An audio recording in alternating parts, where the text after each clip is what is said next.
the most part, the conversion of HMOs into multi-bedroom units. So I just wondering if you could take us through the rationale for those policies, and particularly with the amalgamations, what's a change in policy? I will defer to our in-house officer and lead officer on housing, Pretty.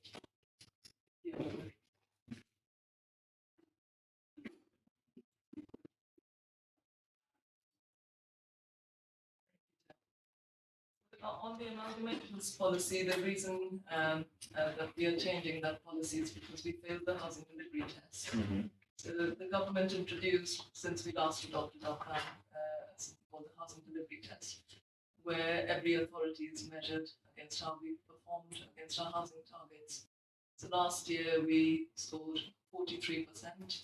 They measure delivery over the past performance over the past 3 years, and it's measured on housing completions. And because 43% last year and 49% the year before, so we ended up being the worst authority in London in terms of housing delivery, and also amongst the worst nationally. So also subsequently, the London plan has introduced a policy where, not a policy, but there's reason justification in the plan where they are encouraging local authorities to protect existing stock, and they categorically mention amalgamations as one of the ways of doing that. So we also then monitored how many homes we've lost since we introduced the policy in 2019, and the number of homes we've lost. The policy is relatively new, but we've lost about 50 homes to amalgamations. And in one of the years, our housing delivery for the total year was 51 homes. So for us, it's significant, the number of homes that we've lost through amalgamations. Those were the reasons for then introducing a policy which resists all amalgamations in the borough. And thank you, that's helpful. And did we give weight to the fact, because I'm conscious that with some amalgamations, you might take 2 studio apartments, and by amalgamating them, the fact that you still just need 1 kitchen, potentially one bathroom, you could actually house more people in the same square footage. So you would lose a unit, but you might get a 2 or a 3 bed and be able to house more residents within the same space. Was that a consideration in making the policy? No, so that wasn't really something that we've considered, because the policy is really just based around how we improve our housing delivery. So it's based around that policy rather than any other consideration. But we have looked at what our existing housing stock is, what the mix of homes is, what the future population projections might be. So we've got other policies to support meeting those housing needs as well. So that has been looked at in the round, but not for the population policy. Okay, and what's the I don't know the answer to this, what reason for asking questions first. What are the consequences of not hitting our housing delivery targets? We haven't hit them last year. So what are the consequences? So that national policy says that where an authority has failed to meet its housing targets, and we need to perform at least 75% against those targets to be able to pass that test. So where we fail the test, the National Planning Policy Framework has something called a presumption in favour of sustainable development. So that kicks in, so that tilts the balance towards granting planning permission for residential development.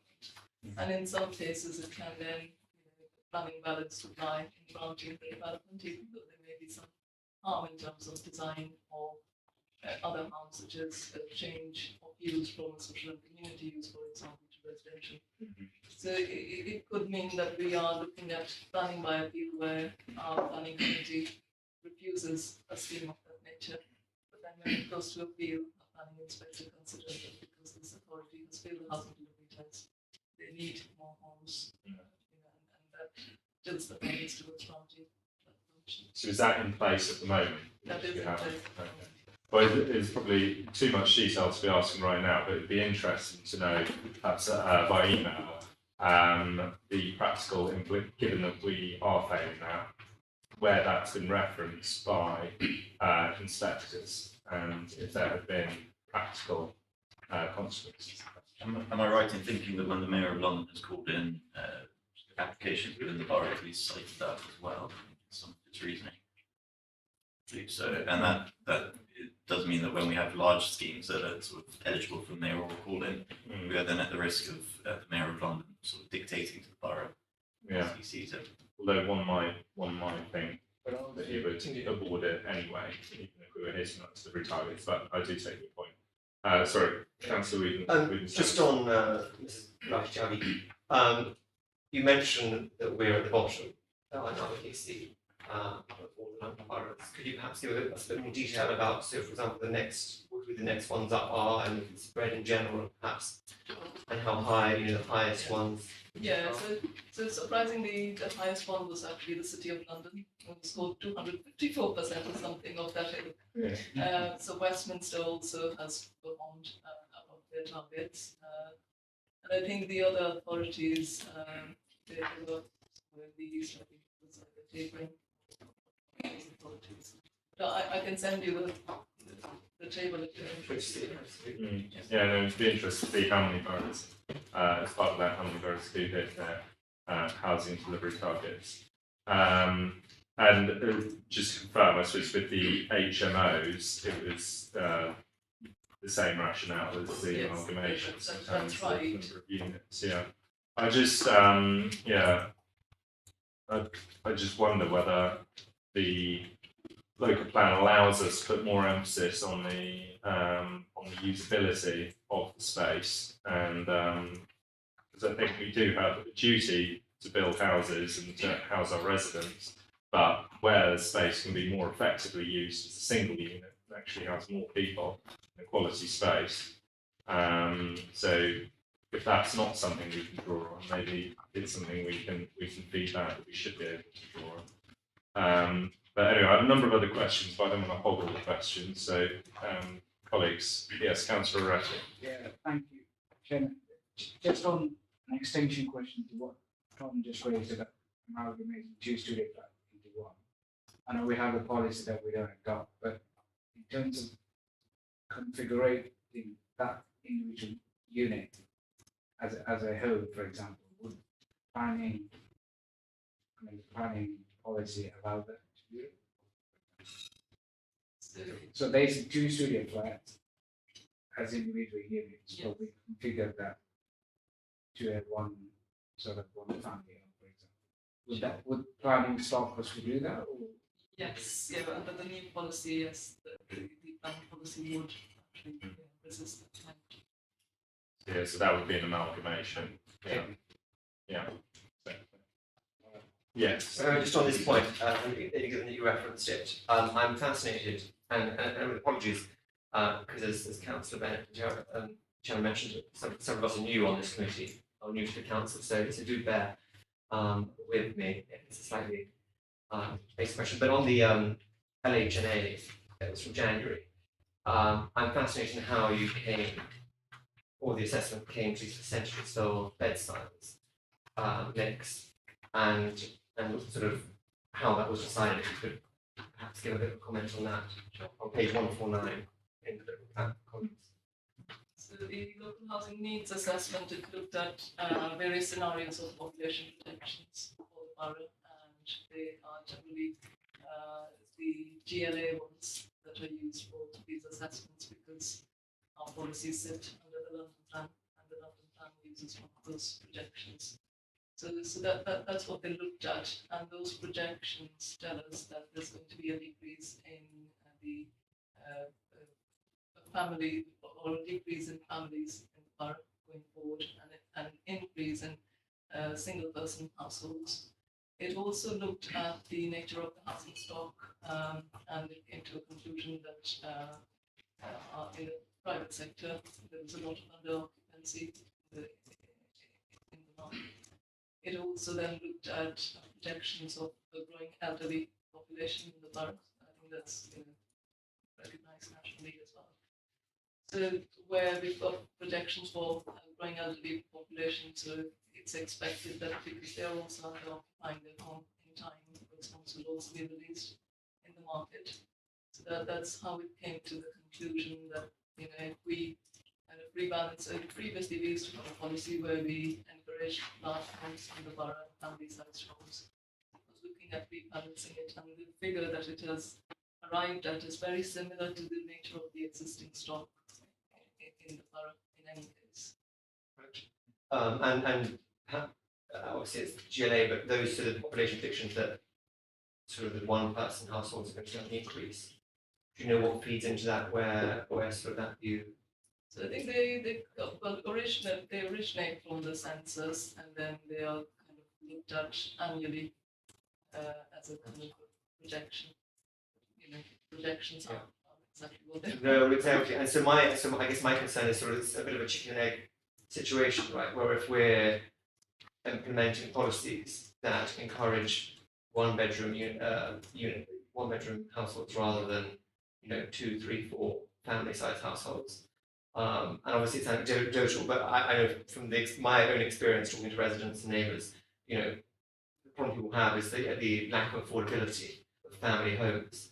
And so when a young single person gets married, has children, they feel they have to move out of the borough because they can't amalgamate or they can't find enough places where actually they'll be able to afford to live. And so my concern is that with these projections, with the sort of prescriptive mix of the need as suggested in the plan as it is, that we're essentially making those projections happen by chasing after one-bedroom units, encouraging people to build more one-bedroom units, and as a result, we get fewer families staying in the borough, and it's sort of a self-fulfilling prophecy, rather than us wanting to maintain a balanced housing stock that allows us to remain a family-friendly and inclusive borough for everyone. Because I'm sure the last thing that any of us would want is to be a borough where when you turn 30, 35, you move on to the next stage of your life, you feel you have to move out. And I guess that would be a concern for me. It does sort of sound, as you say, these are hypothetical numbers that we're basing policy on, that we might be tying ourselves in a straitjacket that we then can't remove. No, so we won't be. So, but firstly, the census 2021 results should come out very soon, so we will be able to verify if that's all the case. Also, the policy as worded says that we will use the latest evidence. So this is the latest evidence at present, but that evidence could change even outside of the local plan process going forward. So in a few years' time, if we look at another local housing needs assessment or the projections change, then we can have that ability to actually, because the policy isn't, these tables are sitting outside of the policy. The policy wording actually says that we would take into account the current evidence in relation to housing needs. So that's our current evidence, but that can change outside of the process. But the second point to make is that the 2-bedroom homes can also cater for a young family. So what we can ask for are 2-bedroom, 4-person homes, so that they can accommodate a young family as well. So can I ask, if someone, according to draft local plan, would you be allowed to convert the 2 or 3 bed into an HMO or a series of studios? You could, yes, yeah, you could. So for a small HMO, actually, you don't need planning permission to change from so if it's up to a 6-person HMO, you don't need planning permission to change it. So we're protecting HMOs and small units by policies which prevent the breakup of HMOs and the amalgamations, but we're allowing people to convert 2 or 3 or 4 beds into HMOs or studio units. It does seem a bias towards the smaller units. We don't have, so as I said, that some of this is permitted development, but we don't have a policy that says we would support the conversion of C3 residential homes to an HMO. We don't. In fact, we have a policy that says we will protect private residential floor space and units. I think under that policy we would, and also that there isn't such a risk of properties changing back to HMOs because the land values or the differential values would mean it's more profitable for people to retain buildings in single residential uses rather Okay. than convert into HMOs. But it might be profitable to turn those into studios, for example. Because I mean, my concern is that on the doorstep, I hear, and speaking to residents, I hear a lot of people saying it's really hard to find family homes. I don't see meet a lot of people saying we want more HMOs and more studios, whereas our local plan seems a little bit in the other direction. I understand the rationale how it came to that, completely understand that. I was wondering, in the feedback, did we get any of those comments that I've just expressed that I've been hearing? Yes, so we received support for these policies from, for example, the Kensington Society. We did receive some comments which are saying that we shouldn't, introduce the policy on amalgamations. Those were mostly from planning agents working on behalf of another client. In terms of the HMOs, we have the housing needs assessment. It didn't identify a huge number of them. They are quite limited in numbers. And also we can say we can amend the plan, so it makes it very clear that where the HMOs are substandard, that we support that they are actually improved and they are, brought up to good living standards. Yeah. That's something we can. Yeah. say. Well, that's certainly positive. I've got a couple more questions, but colleagues, yes, Councillor Dury. Yeah, I'll have to continue on about favourite theme for amalgamations this evening. So just on that, you just raised on substandard HMOs being brought up to standard. I know probably very through my board and across the board as well.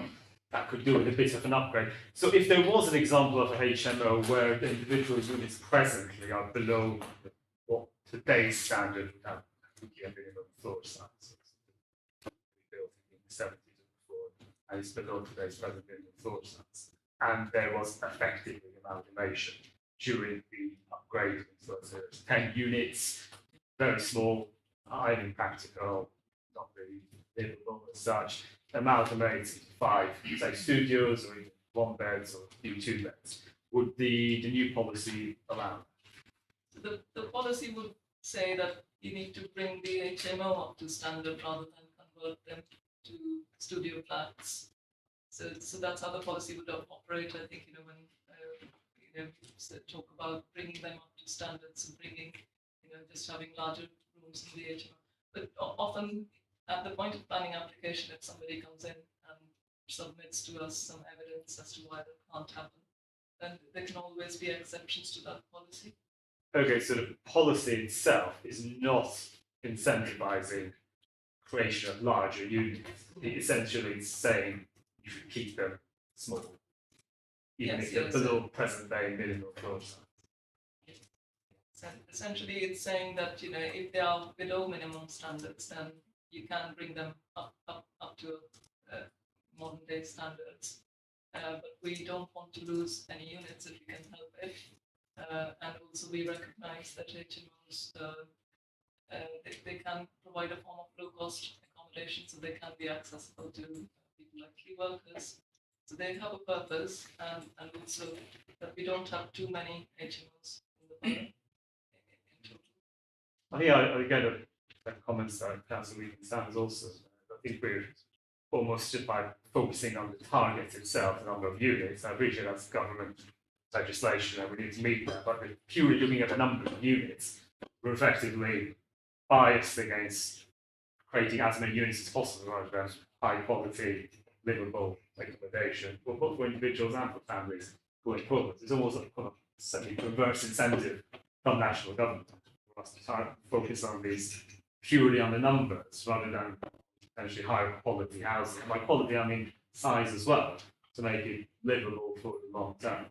So I think if we can find a way of striking some kind of a balance, allowing some of these older units that we have in Kensington and Chelsea specifically, the older Victorian buildings that have been split up over the years. Now, if there is an opportunity to put some of those back together to create larger units, yes, technically it's a loss, but actually, as colleagues are referring to, we're creating better accommodation, better quality housing for everyone in the borough. So if you can find a way forward on that, I'm certainly thinking on my own ward as well, but other places as well, I think that would be really good. Yeah, and in some cases, as I was saying, you might actually be able to house more people just in with a small number of units. Chair, Yeah. I think obviously we're in this position because of the housing delivery test that the borough has been set. Mhm. I think the simplest way for us to sort of review the policies going forward would be to obviously deliver some housing in the borough. We have some very large opportunity areas that are coming forward.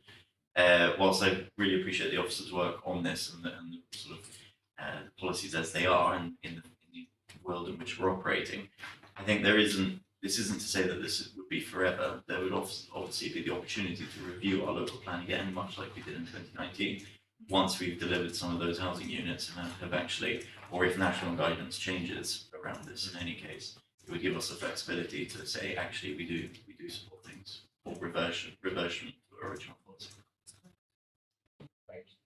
Yes. Just to jump on that point, Councillor Marley. So, because obviously we've got a new, relatively new Secretary of State, who seems to be quite clearly pursuing policies that are different to his predecessor.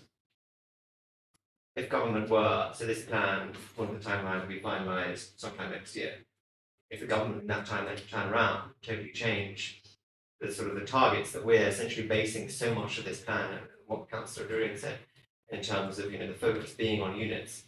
Are you suggesting that then we go back, we could jump, the political will be there to jump in immediately and write a new plan? Well, my point was on delivering units under the existing policy. I'll defer to Amanda as to what the rules would be if the national guidance changes whilst our local plan is in effect. Well, the Levelling Up regeneration bill is currently being considered in Parliament, and that's quite a radical shake-up in terms of what the planning regime may or may not look like in the future. At the moment, as Councillor Kamali has said, our responsibilities as officers are to bring forward a local plan in line with the legislative structure that we have in place. It's quite possible that there may be some changes, and it has been spoken of by government and by the Secretary of State that there is consideration about the effectiveness going forwards of the system that we use in terms of setting housing targets, and we're all keeping a close eye on that. But at the moment, in terms of our responsibilities as officers servicing this council, we're required to bring forward this local plan within the constraints of statute and regulations as they stand. So at the moment, our focus is on the housing targets as set out in the London plan, our regional strategic policy document. If at some point in the future there's change in that, then I believe that we would be responsive to that and probably flexible and agile. But at the moment, as Preeti has explained, we're not hitting the housing targets. Buffer has been applied, which has set an additional 20% on top of our annual targets, which is challenging. Notwithstanding, we do have a step trajectory in terms of housing delivery for the next 10 years, which focuses most of the growth in the years 6 to 10. So the opportunity areas that Councillor Kamali's just referenced, principally being Kensal and Earl's Court, we have some degree of confidence will bring us back into a good place in terms of being tested against the housing delivery test. Whether the housing delivery test will still be in existence, as you've rightly said, Councillor, is another question. But at the moment, we're obliged to work within the regime that we are in. Yep, absolutely. So I guess the concern that members might have is that we've currently got a plan that, as you described, Mrs. Reid earlier,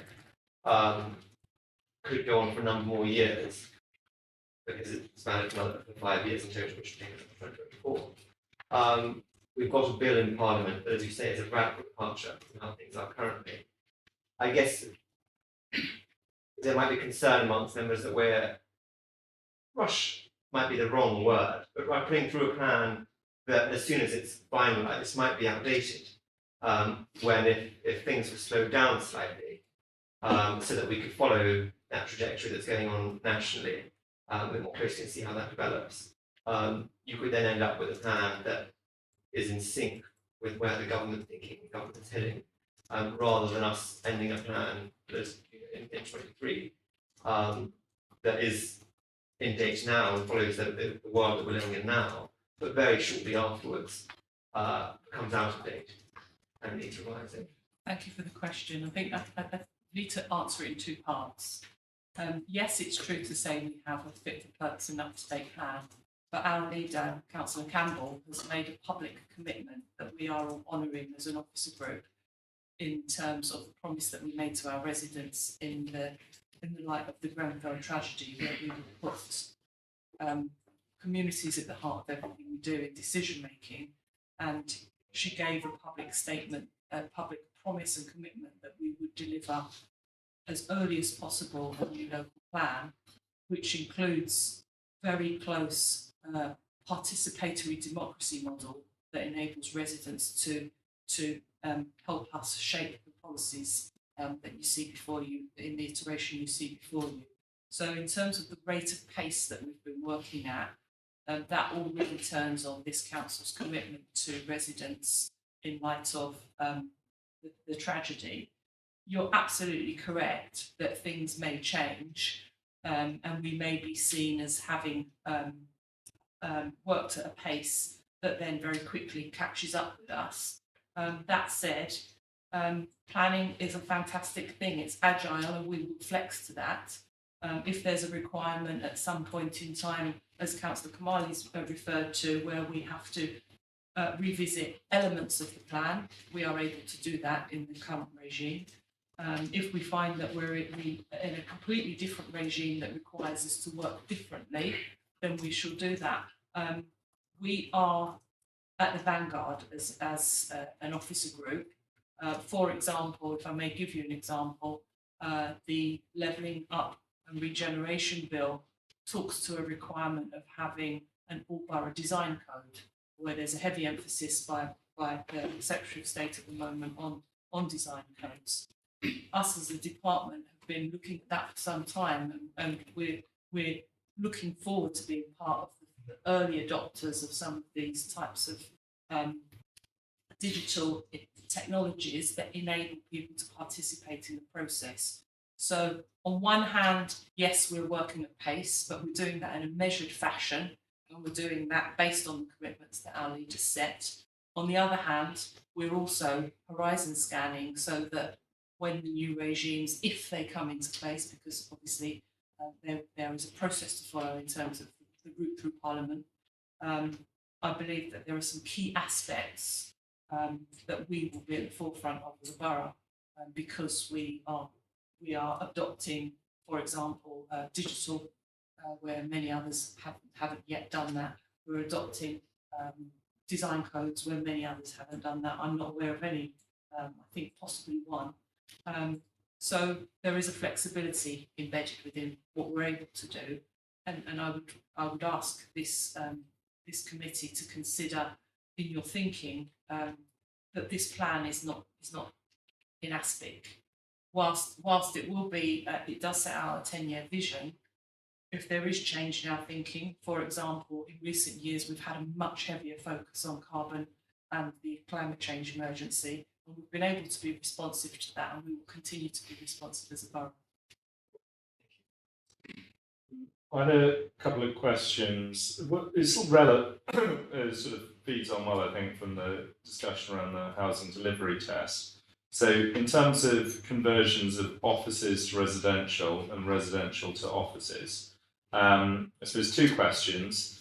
One is, with offices, we, under the new Class E, we have no option but to allow them to be converted, and please correct me if I'm wrong, to other types of commercial use. So it can go from an office to a restaurant or any other type of commercial use, but we don't allow them to be turned into residential, even if, say, they're on a residential street. And this is one of in my submission to local plan, this is one of the things I said. When you have an office on a residential street, why aren't we just allowing that to be turned into residential? And that would help us hit our housing delivery targets. So the first question, the second question on that is, I assume we don't allow residential to be turned into offices, because that would be a loss of a residence. So if we're not allowing offices into residents and residential into offices, then how are we allowing the power of market forces to help create the type of property that we need? So on the conversion of offices to residential, so as you know, we have a borough-wide Article 4 direction. So that was introduced a few years ago, and that runs out at the end of July. So we made another one, which was made by the leadership team last year. And however, we got a letter from the Secretary of State in February this year, telling us that they don't really support borough-wide Article 4 direction. So there was very little likelihood of us getting a whole Article 4 direction. So we submitted to the Secretary of State, and ultimately it's the Secretary of State's decision, not something that we can really influence. But we have provided some evidence of the vitality and viability of our town centres and the office need.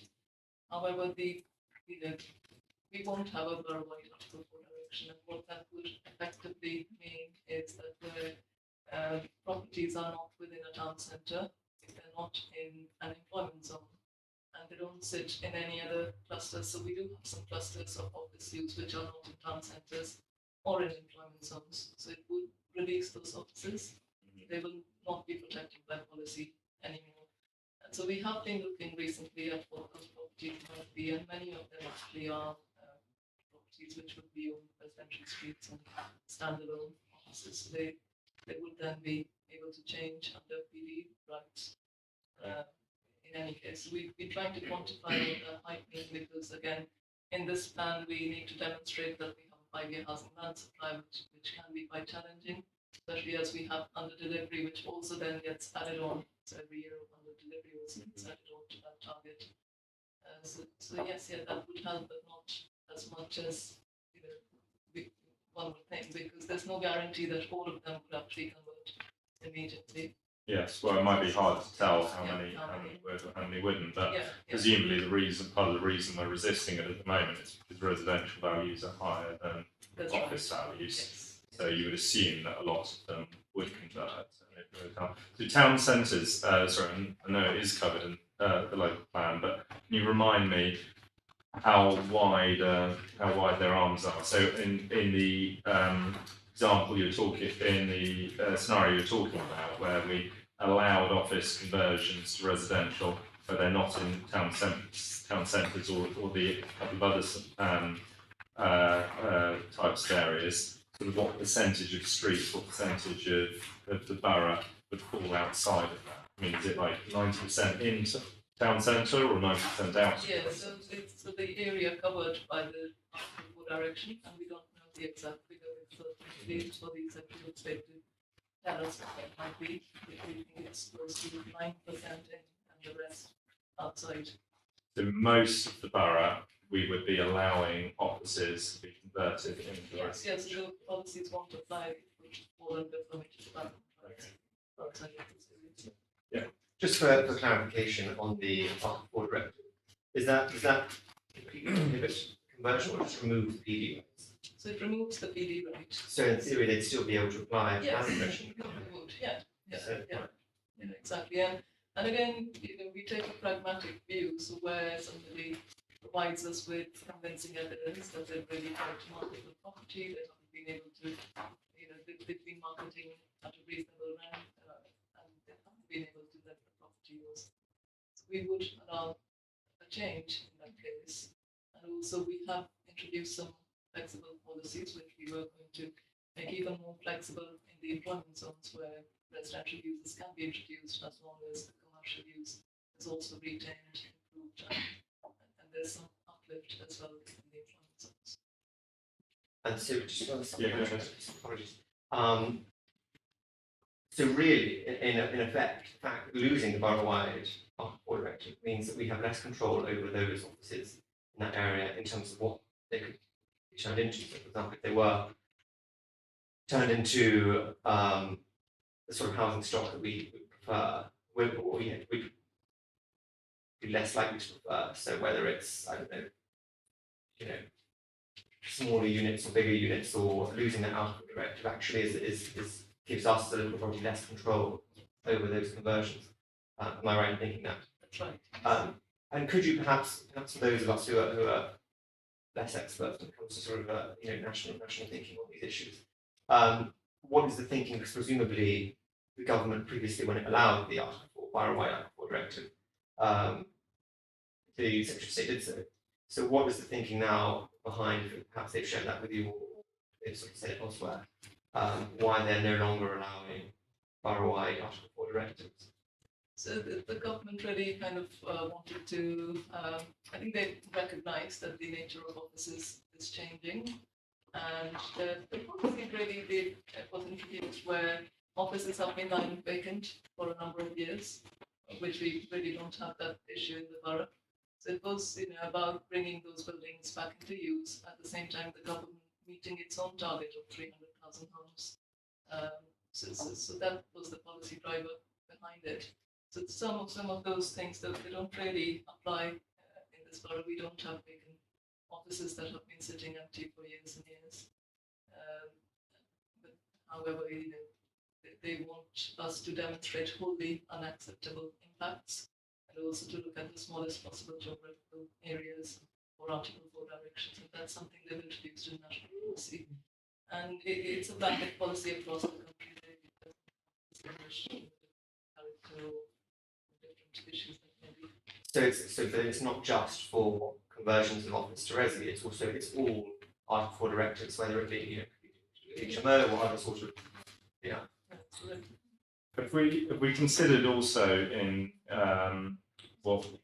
terms of what types of units we continue to apply for the Article 4 directive, differentiating ground floor versus first or second floor, because I know even in some town centres you might have a very active ground floor that you wouldn't want to lose, but the thing above might be the old storage room above the shop, which just isn't needed anymore. So it might still be in a town centre, but might be quite a good candidate for residential. Is that something we considered? Yeah, we did, but the way the legislation is worded, it applies to a building, so we can't really split it that way. So we did commission some evidence for, to support our submission or look at why we were undertaking this Article 4 direction. So we looked at land values, and so most at risk were properties within neighbourhood centres. So in our biggest centres, like Knightsbridge, the retail values are at par with residential values, especially on the ground floors. And in fact, in some cases, they may even be higher. Yeah. So those are not really at risk. Okay. So it's those smaller neighbourhood centres which really serve a local function, and they are really valued by the communities because those properties are of a nature where they can be easily converted back to residential. Well, maybe if we can't distinguish if it's based on the building in terms of the Article 4 direction, maybe we're still able to distinguish in our own local planning policies. So you don't get, there is an Article 4 exemption for a building, but we might say in our own policies, okay, you can't convert it under permitted development rights, but we still give you permission if it's not on the ground floor, depending on various factors. So we do take a flexible approach. We recognize that residential uses are also suitable town centre use. Yeah. So we would, look at that. And again, we would look at, in some instances, you do need for a retail unit to function, you need some storage and ancillary space. Yep. But if it's demonstrated that, it's got enough floor space, there's something in the basement that we would. Fantastic. Yes, Councillor Gurry. Thanks. I think it would be useful to maybe distinguish between a purpose-built office that's being someone wants to convert to residential, and, for example, at the ground floor of a mainly residential building that's been essentially reversed to residential use. So it was originally constructed for residential at some point in its history became an office, has been legally used as an office, and now wants to be going back to residential. And then you have a purpose-built office potentially going to residential. And the key concern there with the purpose-built one is that it was never intended for residential use. So if that one, I'm less concerned about the residential going back to residential, but chances are where you have layout, flooring, the windows, all of the standards that you expect. What control will we have? Possibly in the borough, we don't have as many keys, but we do have some where essentially they are purpose-built office blocks. Yes. What control would we have to make sure that housing standards are maintained? There's some horror stories from around the country I'm familiar with. Yes. How do we make sure that doesn't happen?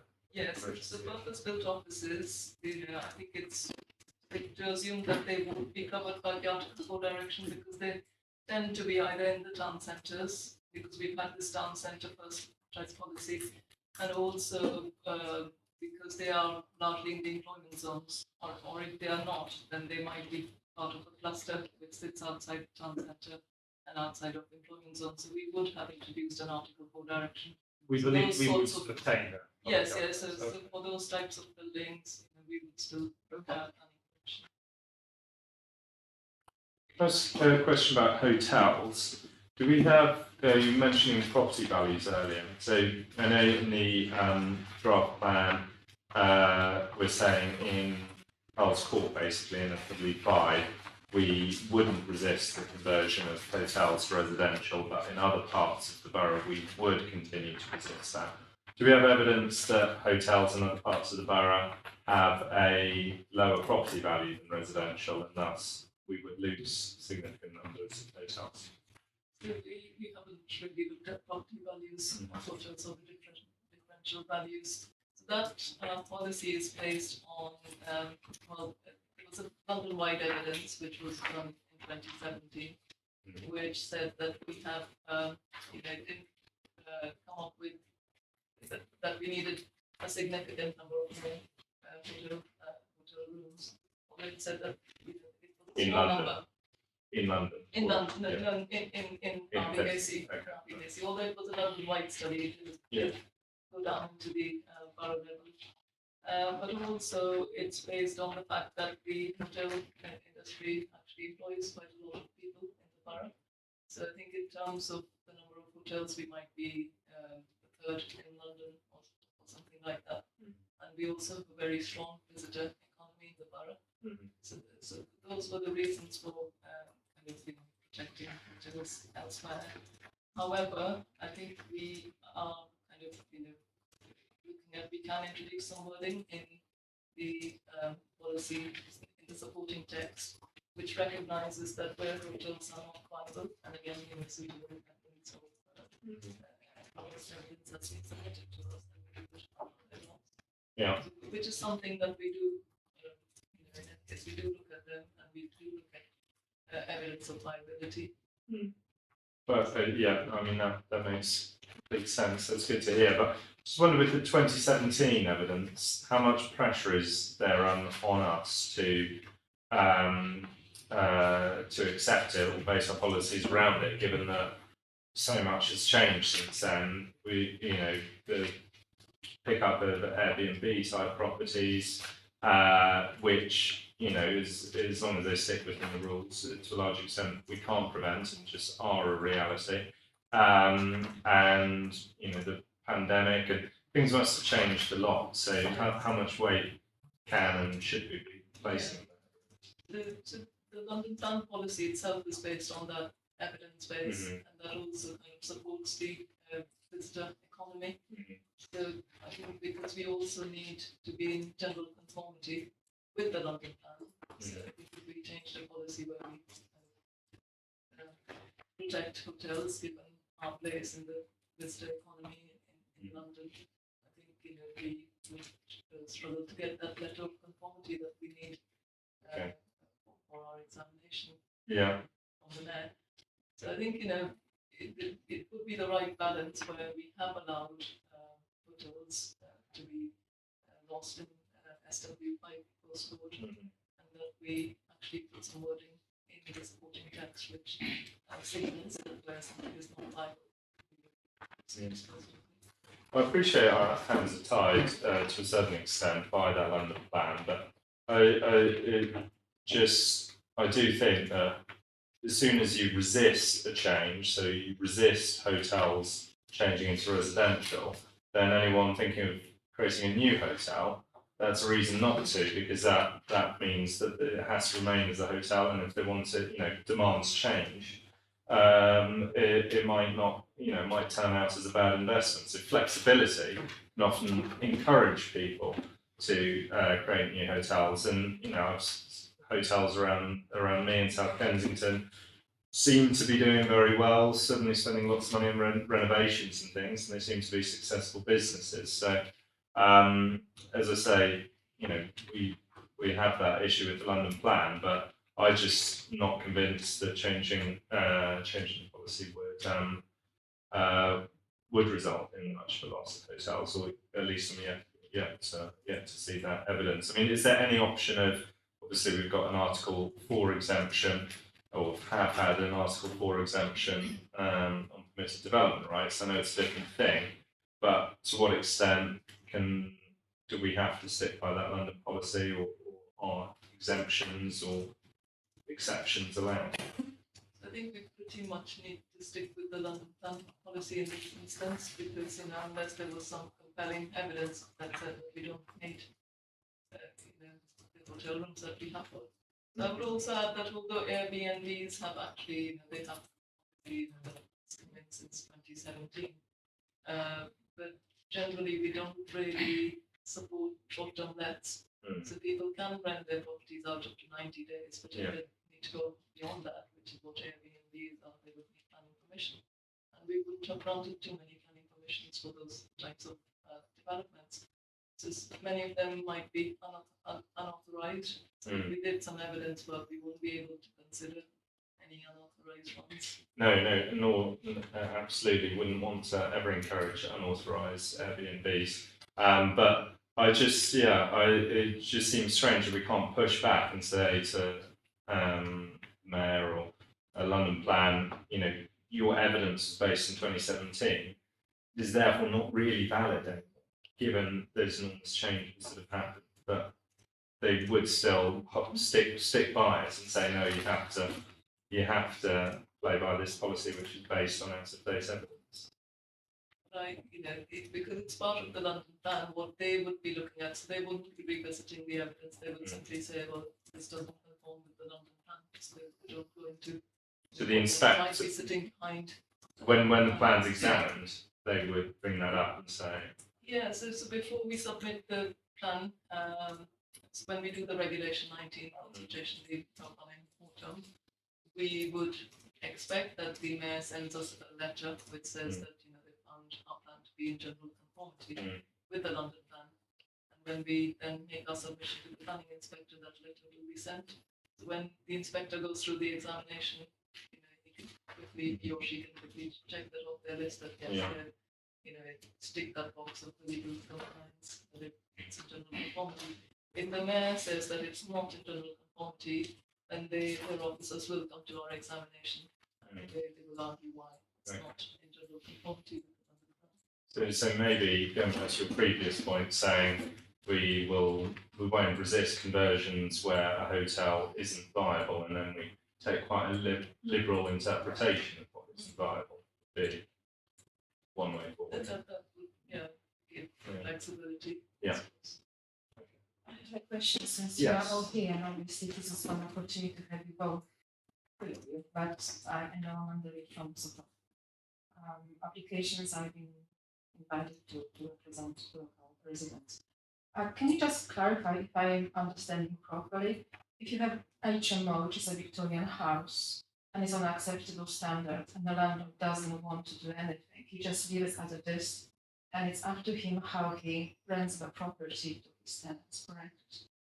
And if, for instance, tenants have an issue of standard accommodation, they can go to environmental health and they can make a case against the landlord, and you come as the council, you inspect, and you put the enforcement notice.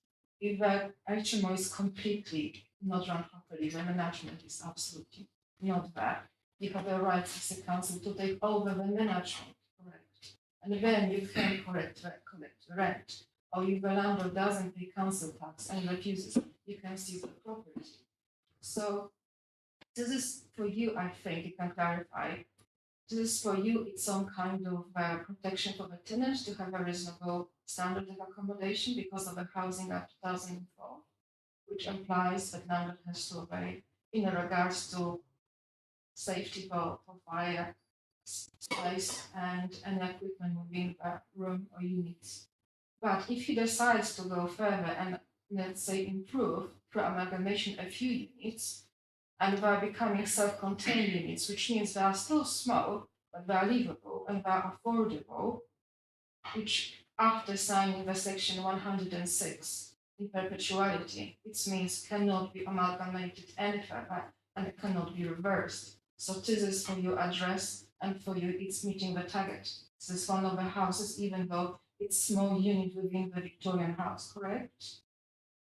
So yes, in You that, made the number more or less. Yes, you're meeting the target by turning small rooms in Victorian house into council tax, into bills for electricity, and obviously water, electricity, because it's come together. So what I wanted to ask you is, so after signing the section 106, this cannot be amalgamated any further, any way at all, in one way or another, correct? Legally bounded. that is the current policy, yes, Okay. yeah.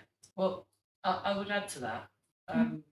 You've given an example, and I'm assuming that a planning application will have been made for there to be a section 106 in existence. So there will be a decision notice and the deed, which is the section 106 agreement. And the expectation on the part of the local planning authority would be that the developer then implements that scheme.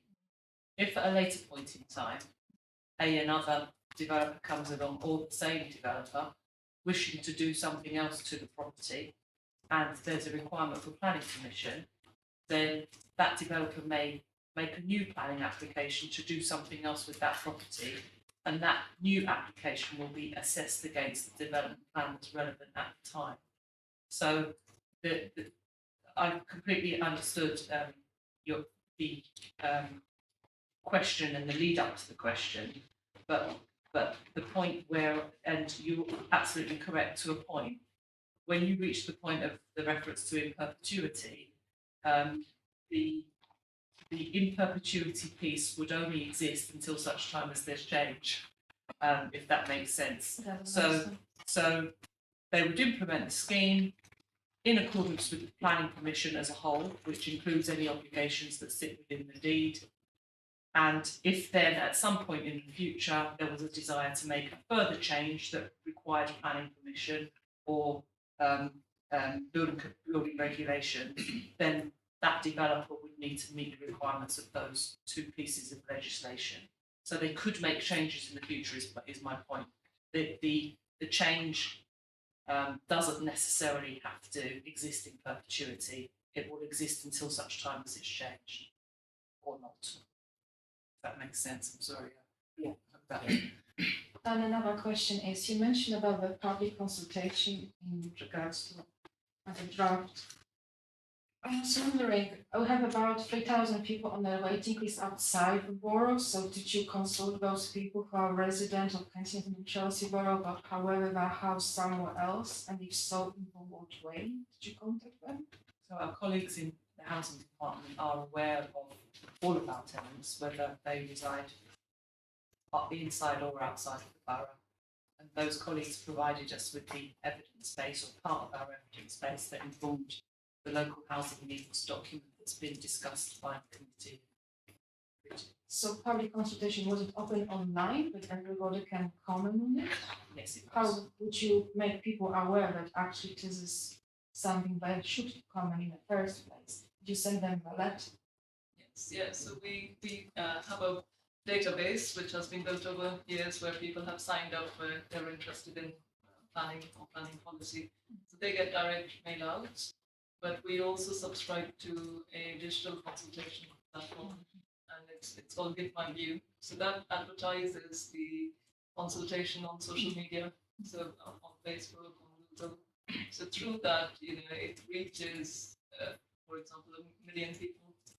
So but people get notified when they are in and around the borough because that's of most relevance. So it is publicised quite well. So previously, in the previous local plan, where we used to get maybe about 50 comments, so through that consultation channel, we got 1,500 unique voters who participated in the polls. So it really publicises the fact that consultation is underway, there's a local plan that's being done. And then through the council's own comms channels as well, so we use Nextdoor. It was advertised in the borough, which is a magazine that goes to every household in the borough. Even though it's outside, if tenants are residing somewhere outside the borough, they still get their newsletter, correct? I think the newsletter only goes to people who live in the borough, but I can't be sure of that because it's done by the comms team. However, anyone looking on the council's website, on the council's consultation, corporate consultation page, so the consultation was up there. And also, as I said, that social media obviously has a much bigger reach. And my last question, obviously under HMO Housing Act 2004, when the landlord has completely no management of the properties of the current house, the council can seize management. So now I'm talking about empty homes which are not literally used. Purpose is for living there. The landlord is somewhere between islands of Jersey, and the house is literally there. You mentioned families of 2 or 3 and they have nowhere to live. Will you ever consider in any way to introduce to monitoring how many empty houses within our borough? Who is actually the owner, physical owner? Is there any dirty money involved, yes or no?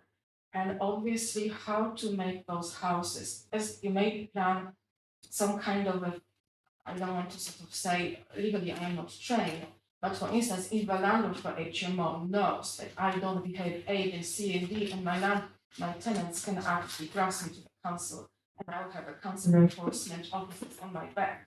He knows that the property can be seized. Is there any way of you introducing this kind of legislation, rules within the council power to make obvious on the social media that if the empty house within 6 months, 7 months, 2 years, 10 years, 15 is not in occupation, the council will turn it into residential home, and in the way of saying we are not changing the structure within the house, we can house family or 3 or children. Will you be ever able, you are a solicitor, you have solicitors, to take care of local residents who want just houses? I think those are very important questions. I think some of them go beyond the local plan. But this is a and draft. policy. It's not completed. You It's know, not but some final. of them go beyond purview of what could be included in the local plan. Not to say, but I will hand over to officers. But just saying that some of those Swimming elements pools, go beyond. hotels, right? There's obviously a number of boroughs have done HMO licensing, for instance. That's some routes available to answer some of those problems. We do already, as I understand it, have a sort of register of empty homes within the borough. We do charge some additional council tax already. Well, it's as high as we're allowed to do in the legislation. So we are aware of that. Of course, we would prefer our residents to be in the borough, enjoying all the sights and sounds that we have here. But I think some of the elements you're referring are probably best taken up perhaps in a discussion offline we could have with specific enforcement officers. In answer to some of your questions in terms of whether or not the council is carefully considering those parts that you mentioned, I'm aware that the council, in addition to the environment scrutiny committee, we have a housing scrutiny committee, and the portfolio holder for housing, Councillor Taylor Smith, is very aware in terms of the officers that report in his portfolio to the issues that you've described. And I would suggest through the chairman, if there was a desire to scrutinise those matters, that would be the more appropriate scrutiny committee to look at those issues specifically in regard to the use of vacant properties or otherwise. Yeah, I think that's a good idea, and even I'm sure Councillor Ali would be interested in that. But even if you don't sit on the housing committee, you can still attend housing committee, put questions, and of course, as a councillor, you can have meetings and put questions to lead members. This and- benefits all of us, right? No, it's a very important topic. It probably just extends, for the most part, a bit beyond the local plan, but no, of course it's important. The lady wanted to ask. Sorry. So, Yes, yeah. sorry, go ahead. So we did receive such comments in response to the draft policies document, and so I did look this up. So last year in July, the Housing Scrutiny Committee did consider an empty dwelling management order. So that is something that has been considered by the committee in July 2021. So it isn't within the purview of planning, so we don't, planning legislation doesn't allow us to kind of extend as far as doing empty dwelling management orders, because we are really looking at new development through planning rather than. So it's something that the council is considering, but just not within the local plan. It's considering it separately. So it's like It's a housing policy, I guess. Right? Yes. housing. Yeah, actually, lots of housing as well, isn't it? Yes, but Yeah, it comes under the housing scrutiny. Yeah. Chair, can I just clarify Yeah. for minutes? So, can I take it that the Select Committee is considering referring this issue to the Housing and Community Select Committee? Is that what you're proposing to do? I think that would be a good idea. We draw it to their attention that it's something which has been raised, and then of course, Councillor Jadu, you're more than welcome to raise it. And I think Councillor Kamali has already said that he'd very happily meet you to discuss that. But I think bringing it to the attention of Housing Committee is a very good idea. Just to go back, apologies to hotels, because the implication of what you're saying last year is that there isn't much wiggle room to change, but for disobeying is the wrong word, but diverting, say, from the London plan. Presumably, there's enough wiggle room to allow SW5 to wiggle out of the London plan. I think, What is it that allows SW5 to? I think sorry, well, I think the difference in SW5 was a lot of the exhibition centre was one of the clear changes in that area that has an impact on the tourist economy there.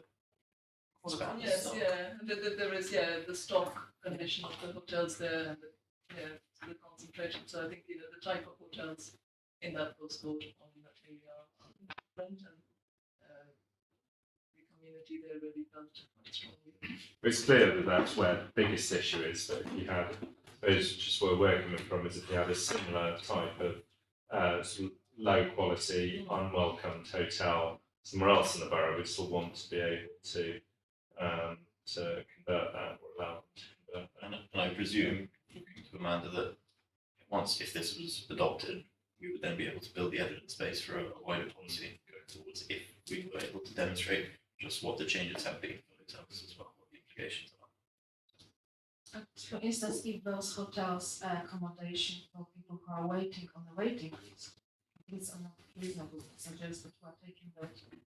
Because hotels, you think it's tourists coming in, but some hotels which I know have literally families living there for a very long time, B&B, and sometimes in emergency, like with COVID outbreak, homeless people had nowhere to stay.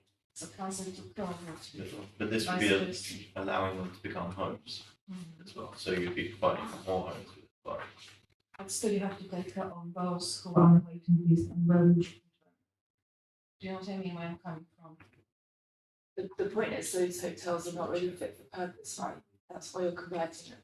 So do you want people that maybe don't have a home staying in a hotel that's not fit for purpose?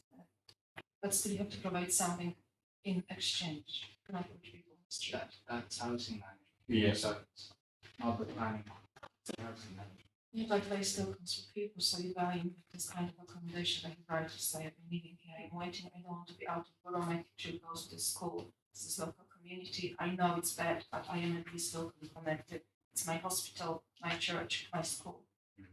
Well, I think that would be for housing to determine the extent to which allowing hotels in SW5 to be converted to homes would impact our ability to house residents.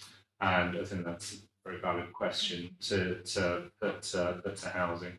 I assume that they have considered it and they don't see it as an issue, but I can't answer for them, so that would be another question. So I have one more question. Sorry, I know we've been going on this item for a long time. I just have one more question.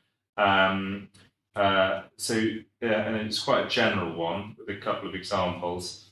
So if we take the South Kent station, where, to my mind, the developers came forward with something that the large majority of residents believe wasn't in keeping with the area. And our policy says, paraphrase, but broadly it has to be in keeping. Has to be sort of good quality in keeping with the area. And there's obviously two very different interpretations of in keeping from the developers and the residents. And as we go forward with potentially a future application on South Kent, things like I noticed in the local plan, the building of potentially a tower on West Cromwell Road.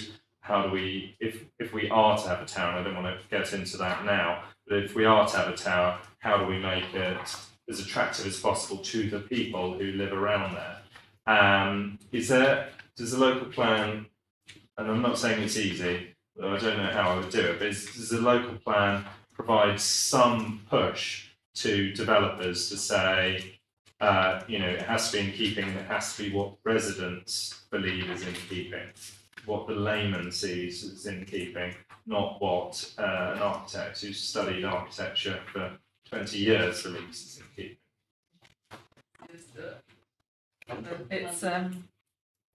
It's always a good area of discussion because it's subjective. But as officers, we are cognizant of the fact that government presently places great weight on design quality. We also employ officers who are duly qualified in areas of design heritage, and we respect their views. We have an extremely good quality review panel which reviews our schemes, and there are differences of opinion on design, and it's quite possible that you could place a design on the table in front of us, and we may each have, there may be variance in our opinions as to its qualities and whether it qualifies as being beautiful. We know the borough in terms of its existing vernacular, and there are likely to be times, and I've no doubt, where there are differences of opinion as to what's appropriate and what's not appropriate. We as officers will always present our professional view, and we're respectful of other views. So the example of the case that you've just given, the planning committee resolved and gave weight that was different to the officer perspective, which is part of the process. And the process allows for that.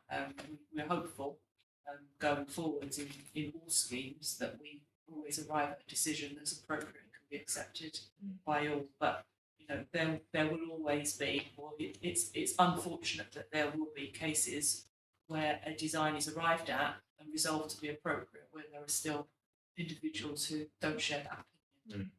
And I take that point. There always will be a degree of subjectivity.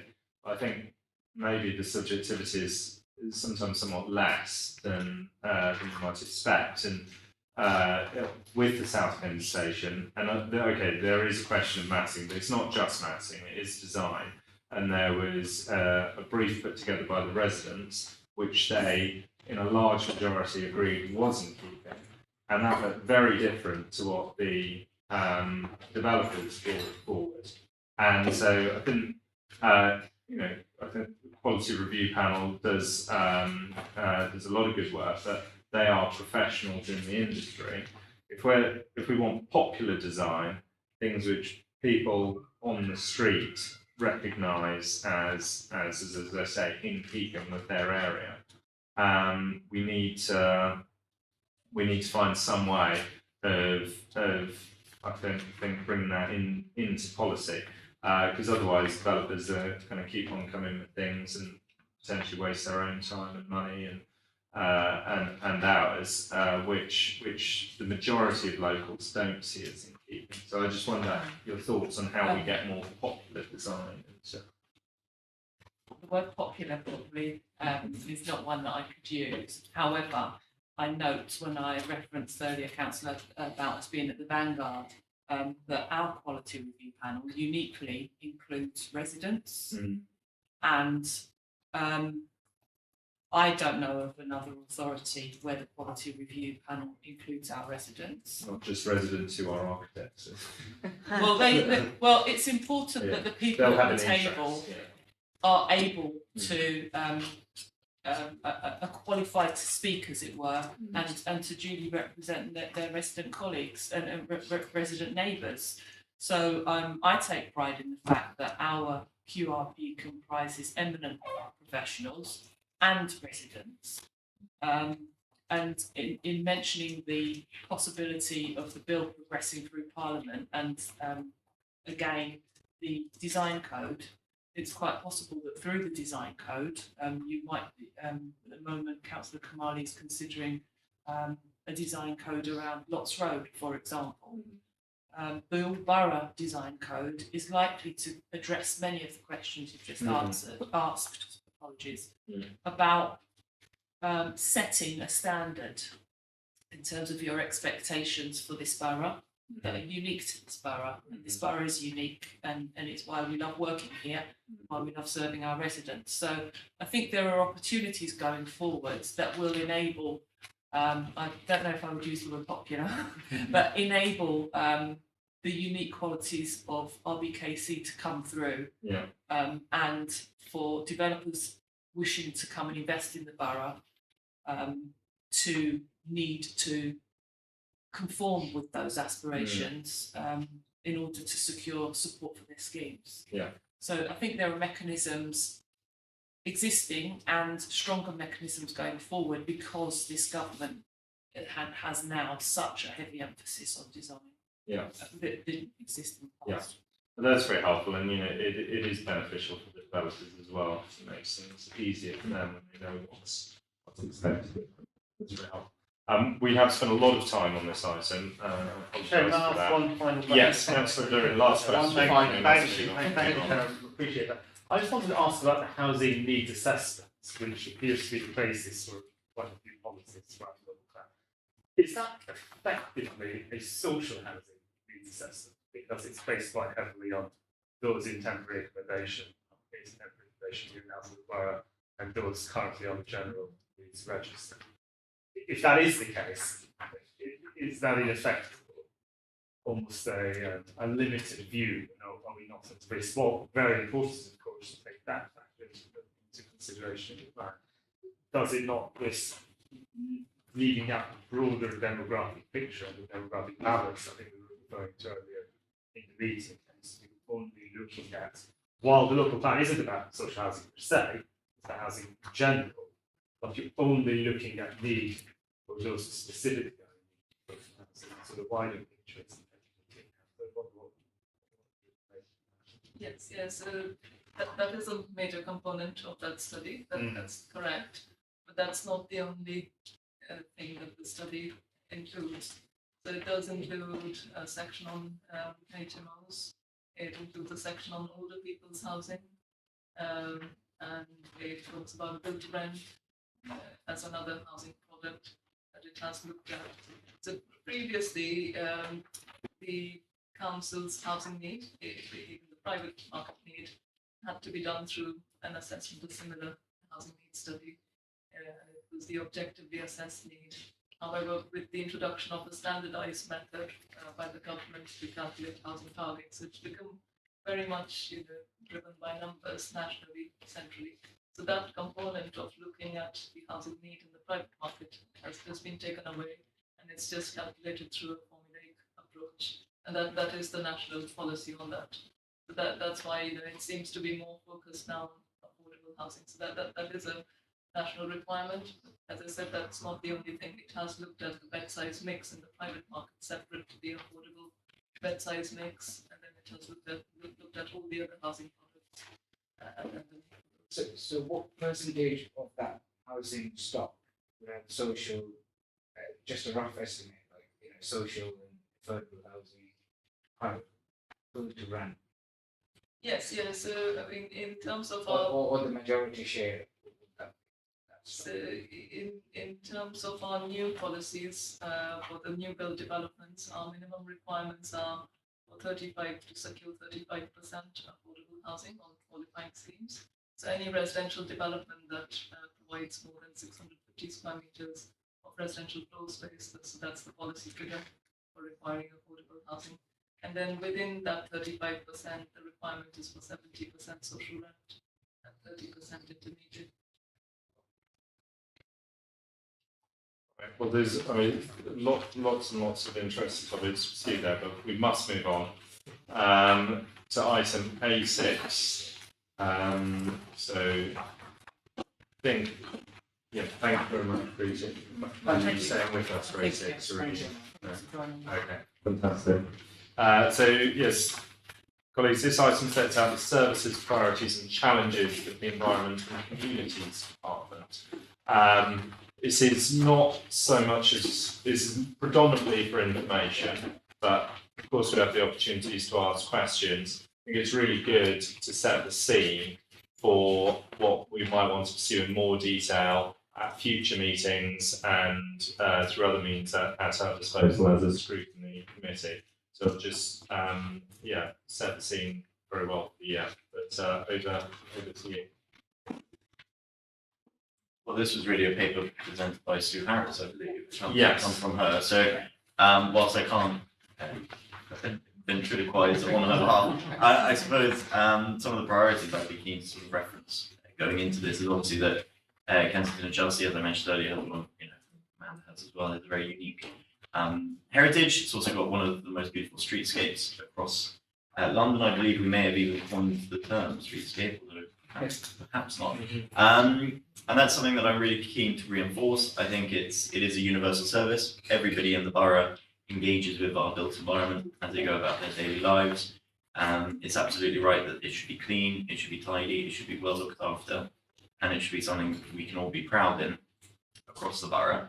Other areas that I'm very keen to sort of tackle will be around the greening issues of the borough. We do appreciate that we have a lot of conservation areas, listed buildings, and I think my predecessor has been quite innovative in coming forward with listed building consent orders for things around solar panels, and I believe double glazing is also progressing. These are ways that we can protect the heritage of our borough, but whilst allowing residents to modify their homes in keeping with the 21st century, in keeping with government policy around energy usage, and also fundamentally to make sure that their bills are manageable. It's far cheaper to keep a well-insulated home warm than it is one that is drafty.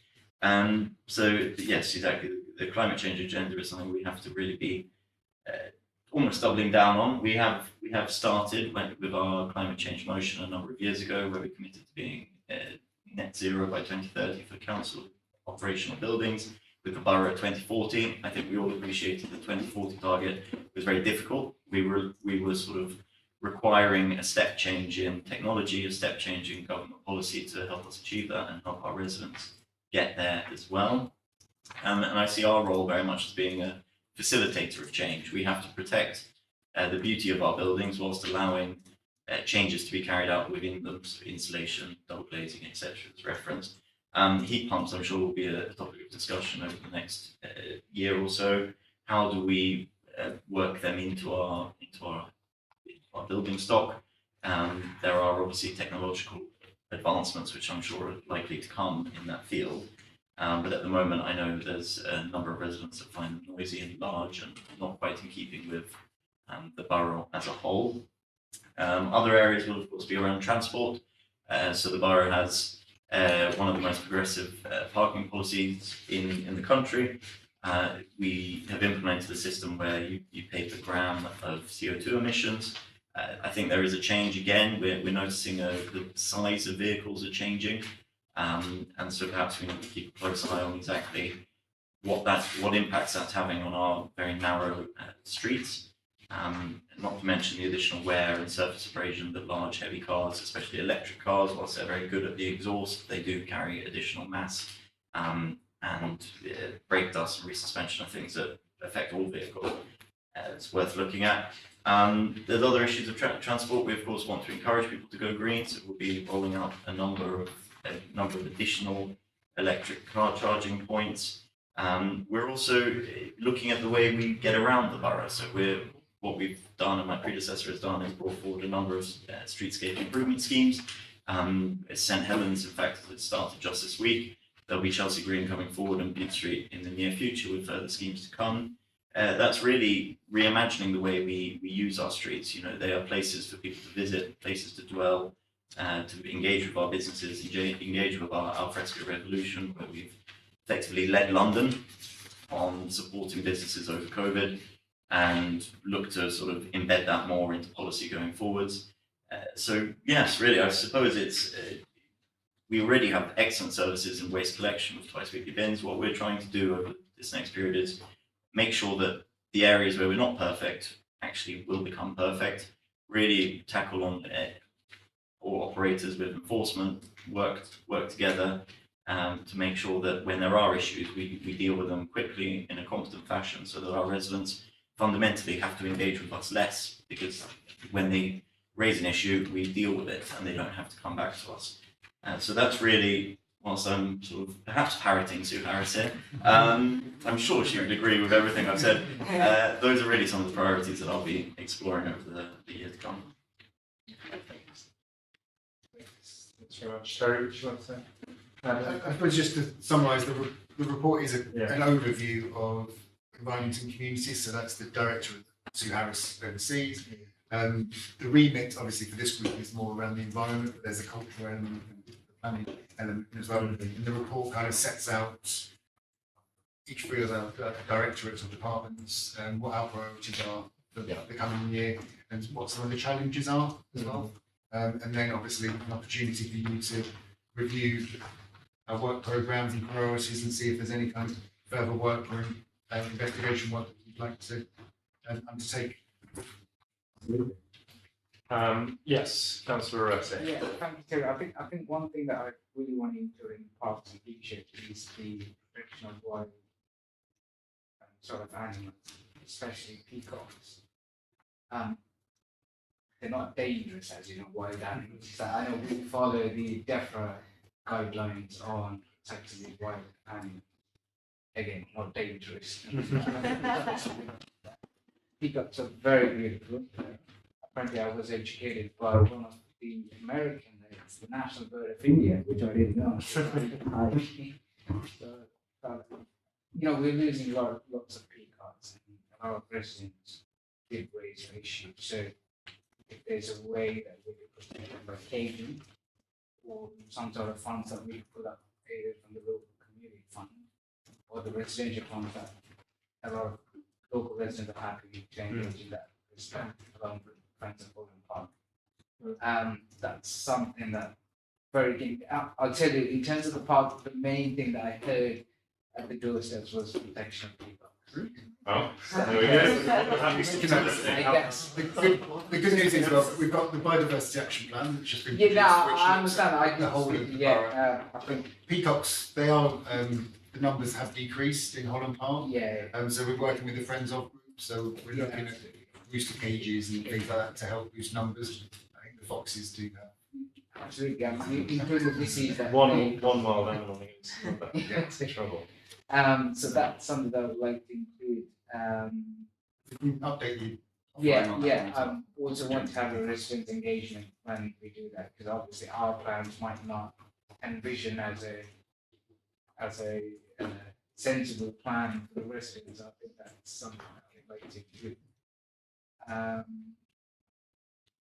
The outdoor gym, fantastic. Enjoy the people, but they want to enhance that with more more activities, so that bringing, I don't know, language or whatever. So it's something that we look at. There's 4 new outdoor gyms that are going in across the borough, and then there's a programme of activity as well that we're working with to actually do some exercise classes in the gym, outdoor gyms as well. So that could potentially. Where are they due to go? Kensington Memorial Park, Avondale. There's one gone in Little Worms Scrubs, and then potentially one going in around Colville. Yeah. One final question. Yeah, one more question. Go ahead. I understand the hot topic yesterday was Poets Square, but the new basketball thing. looking at the residents' anger and frustration, absolutely, I share some of their concerns as well. I think having that, I'm not sure where the project is in the middle right now. I think it always for them to have their opinions, even though we've lost money on the project. It's something that carefully reconsider. Yeah, and I think that was made last night as well, wasn't it? Yeah. Which leads, sorry. Yes, Councillor Bennis. Sort of following on from that, the noise impact of these outdoor play areas and gyms. Are there things we can ensure that we can do to make it less noisy for the local residents because they are literally on their doorstep? Are we making sure that we implement what needs to be? John, it's a really good point. And as you know from our square discussion last night, noise is a big issue there as well. So for outdoor gyms, the actual equipment is quite quiet anyway. It's been designed to be quiet. With the play areas, it's not the equipment itself, it's the actual use, the kids using it. So it's quite hard to limit the noise there, but I suppose it is around the placement of those, or the location of the play equipment. And what we're usually doing is just replacing like for like or upgrading the existing play areas rather than putting kind of completely new ones, because we just don't have the space in this borough. So it is kind of replacing like for like and upgrading existing play areas. I've got a question about one of my favourite topics, electrical vehicle charges. So I'm sort of very proud that we're in a borough which has really taken the lead in this. Obviously, demand is going to continue to grow and grow. And already, I think Tesla was the highest selling car in the UK last year. How are we going to continue to stay ahead of the curve? What are our plans in terms of new EV infrastructure? And also, have we looked at what the usage is of current infrastructure? Because it's something I've raised before outside of this committee.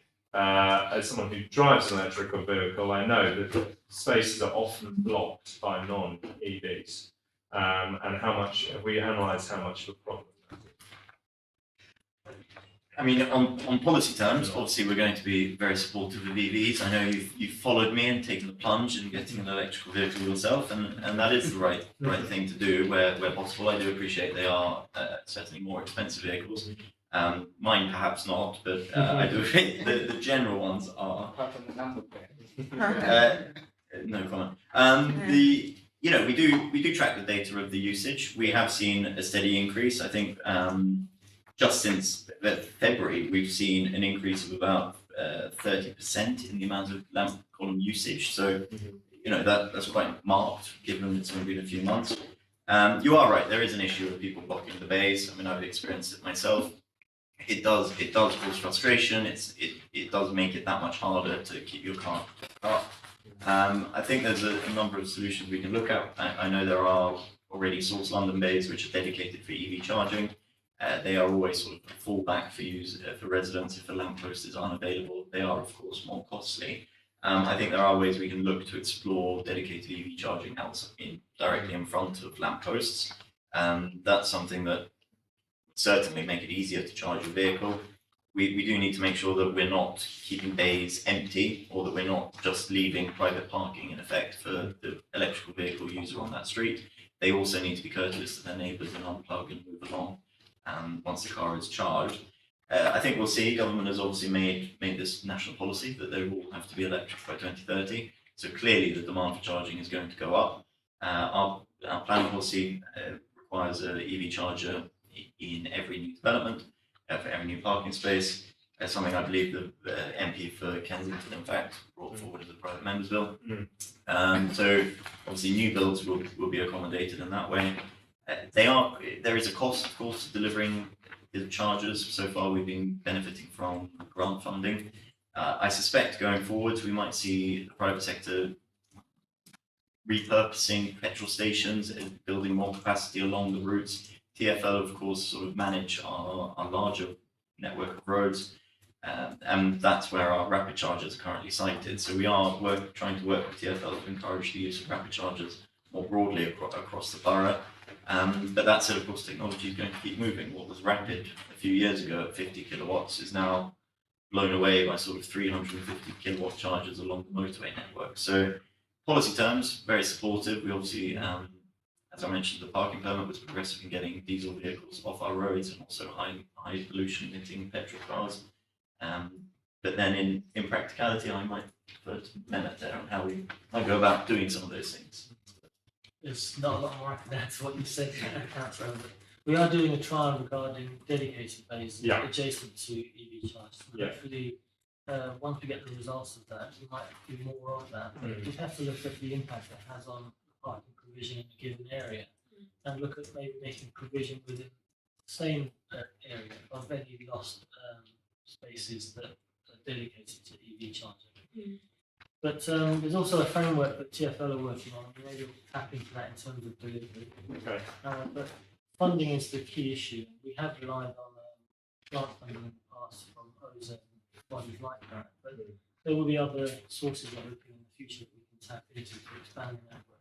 And we can also use NSIL where local ward councils want EV charges or additional charges in their area. So wait to receive those requests and those bids and follow through. And also look at any Section 106 funding that's available through developments where we can look at the agreements and see if there's flexibility to use that funding for provision of additional charging points. Ideally, the faster chargers, because we don't have enough of those in the borough. But there is scope for more improvement. Have we looked at the sort of building a business plan around rolling out charges and receiving a percentage of the income as a way of funding charges over the long term? We are looking at that in terms of developing an EV charging strategy for the borough. What model we want to follow in the future. I know some boroughs are looking at becoming the authority that runs the whole system, effectively provides the infrastructure and then receives any profits received from it. And we look at that as an option as well. We haven't finished that piece of work yet. So when we do have it ready, we'll come back to this committee and present and also go through our. I think that's worth looking into. I mean, I think the Chamberlain up in Birmingham, isn't it, very fond of running the utilities. The key is though that from the state, but the key is we obviously can't compromise on the ease of use and the technology, because if the ease of use is poor, then the uptake won't be good. There's just a couple of things I'll say before we move on from that.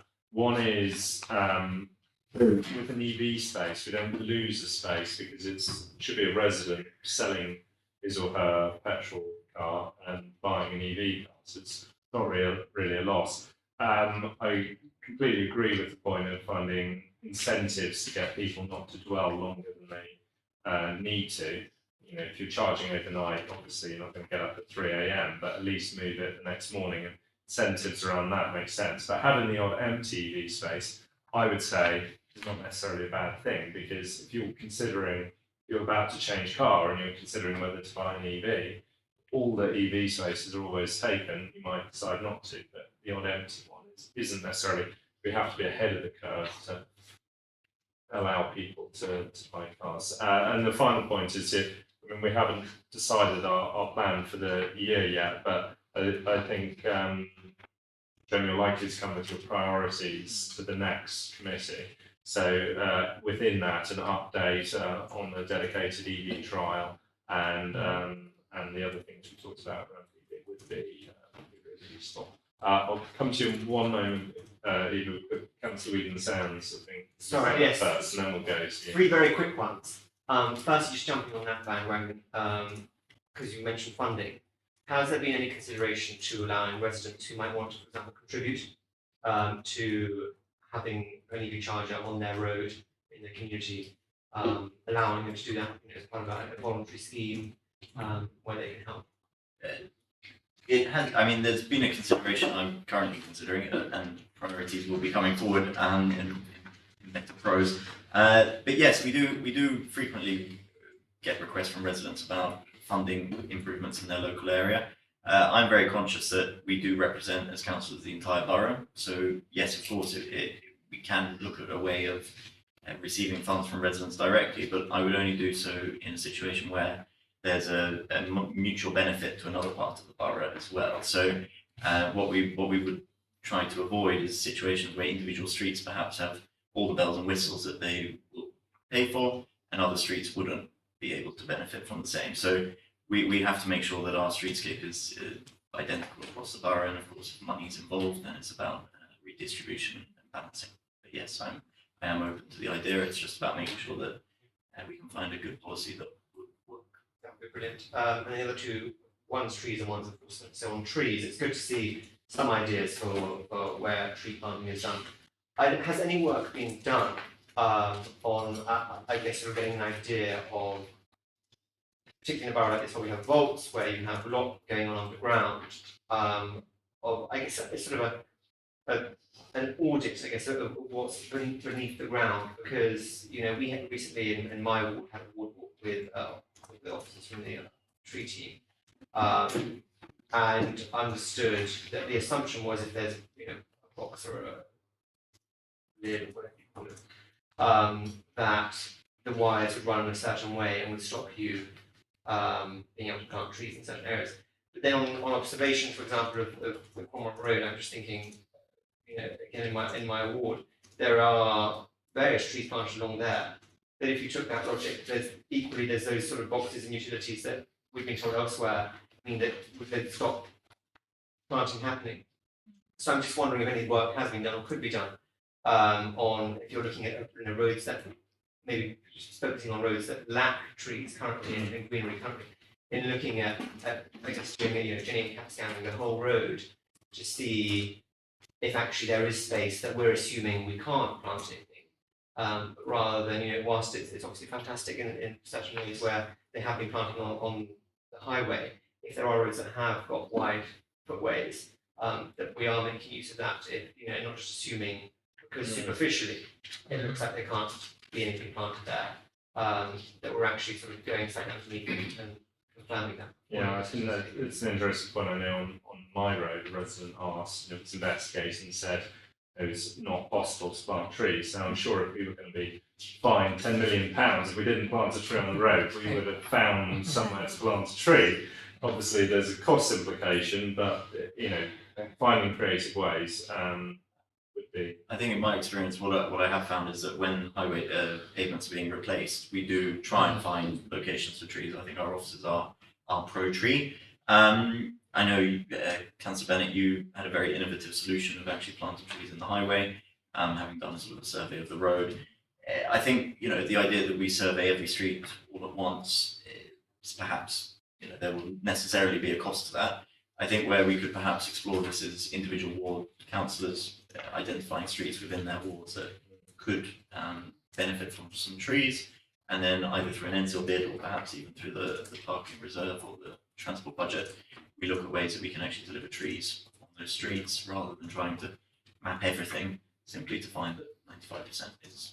Yeah, it'd be good. Yeah, good if we could bring some examples to councillors, and then they would know when speaking to residents, and whether it's considering NCL bids, what to look out for. I mean, one thing could be in some streets where there's we want to take speed calming measures. Can we build planting into chicanes or whatever it is? But no, that's very helpful. Did you have one more And question? just I'll find it very quickly. It's not quite broad, but in terms of interesting to hear sort of what your KPIs are in terms of enforcement. And by enforcement, I mean everything from waste, you know, commercial, residential, put out at the wrong time, but also things like parking in residential bays by builders, like you were saying, there shouldn't be, and also scaffolding.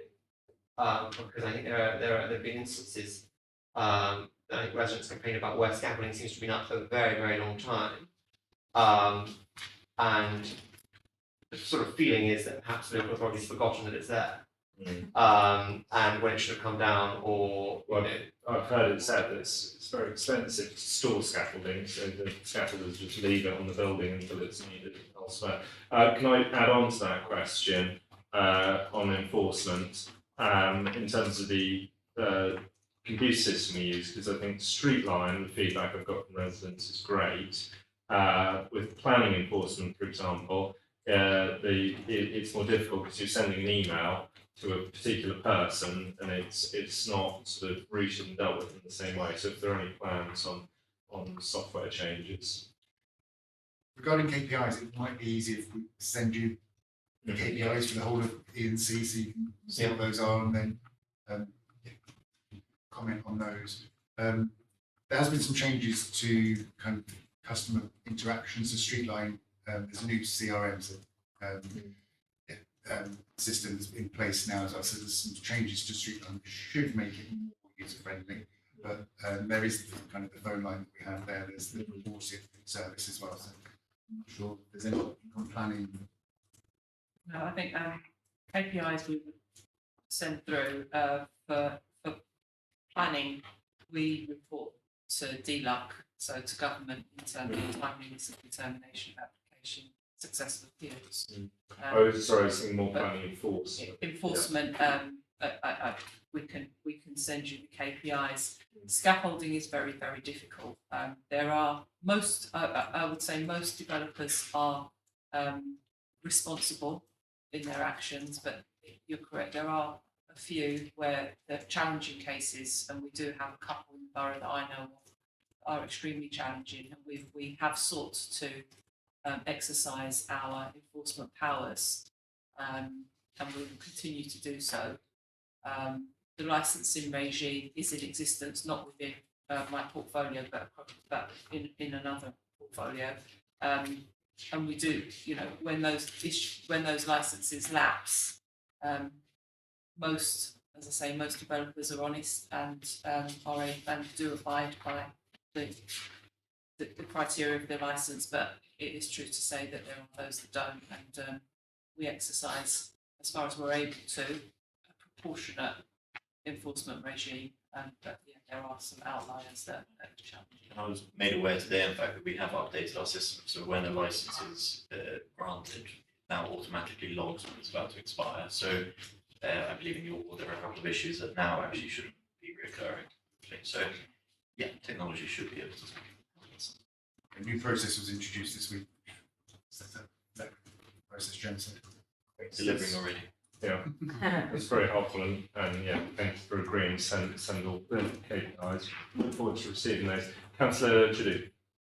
You have three questions to you. Well, in the light of the air quality policy, biodiversity, and climate crisis, you mentioned that you are focused on greening parks and public spaces like streets. Do you have any outstretched program to go to churches, to schools, to restaurants that can just be on cards? Because in regards to the bee highway, you're supposed to introduce more plants for pollinators. So today's metro article is that we don't have pollinators, 70% of food goes down, and the prices is just reaching a dust. So this is one of the questions. Do you really engage, or you just on only parks and streets? Do you have any outreach program? I know that Holland Park is doing a great job because they have so many activities for children and for anybody who wants to join and see the parks. So it's quite nice. This is one question. Another is. Do you want to let them answer first? So just on the schools, and obviously biodiversity sits with my colleague, but on the schools we've committed to spending £40 million to bring our schools down to zero on their emissions. And it's not just the emissions from the building itself. We are also working in partnership with public health.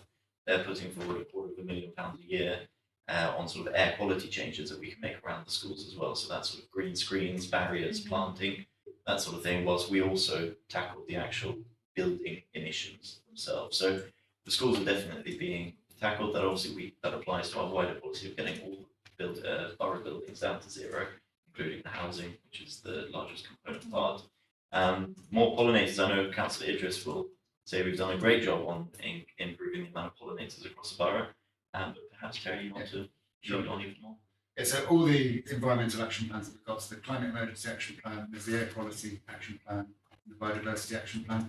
So we're really looking, we've got to deliver those in partnership. So we've got to work with residents, we've got to work with businesses, the whole of the borough. So definitely want to do some outreach work. Can I interrupt you here? So why do you have only 2 green walls in South Carlsford and in Nova School if you're literally promoting the green schemes? Really good question. So there's just been some air quality audits and sustainability audits for all the schools, and it's around at least 5 schools in North Kensington and a number of other schools across the borough, where they've looked at what greening measures can be delivered, and then we're working with the schools to actually implement those, so there will be more screening. And another question is, you mentioned about little scraps and Memorial Park, which is out on the line. I must have visited this morning. This is my house and it's housekeeping and I need to make my choice. So question is, what is the flooding issue in London, right? And North Kensington was really hit in 2000. Yeah, July, I remember that. I wanted to ask, when you plan your greening, do you look into plants which keeps water? Do you look into trees like the willow, which keeps water? Again, which cuts pollution? Do you literally just go and plant everywhere, whatever you want? I do actually have some kind of a guidance from someone who can really tell you this plant is good like ivy for pollution. This is a good shrub for introducing biodiversity. Brambles for birds. So actually, do you really work within someone who can guide you that way?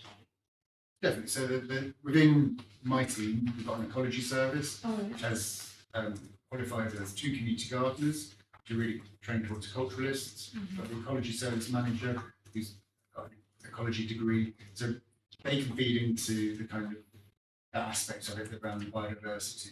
We've got working with the Met's team around sustainable urban drainage systems, as well as it's making sure that we're kind of greening the grey, if you want to call it that. So it's making sure that we can, rather than having hard surfacing, that it's permeable and there is much planting and greenery as possible, which kind of takes away some of that surface water. I don't see any much plants going around the Memorial Park.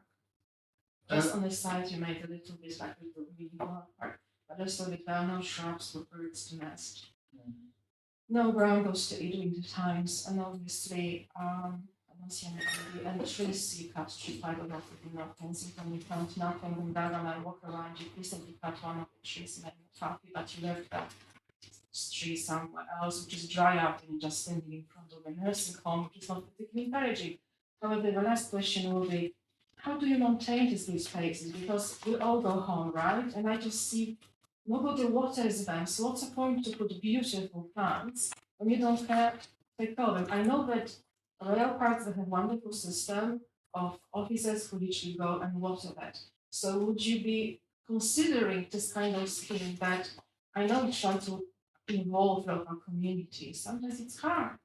They're working people, they have family to feed, and prices will now. So as a council, I don't want to say that you're babysitting, but more than less, would you be taking care of this project and making them literally sustainable for longer? Because we're in a rainy climate.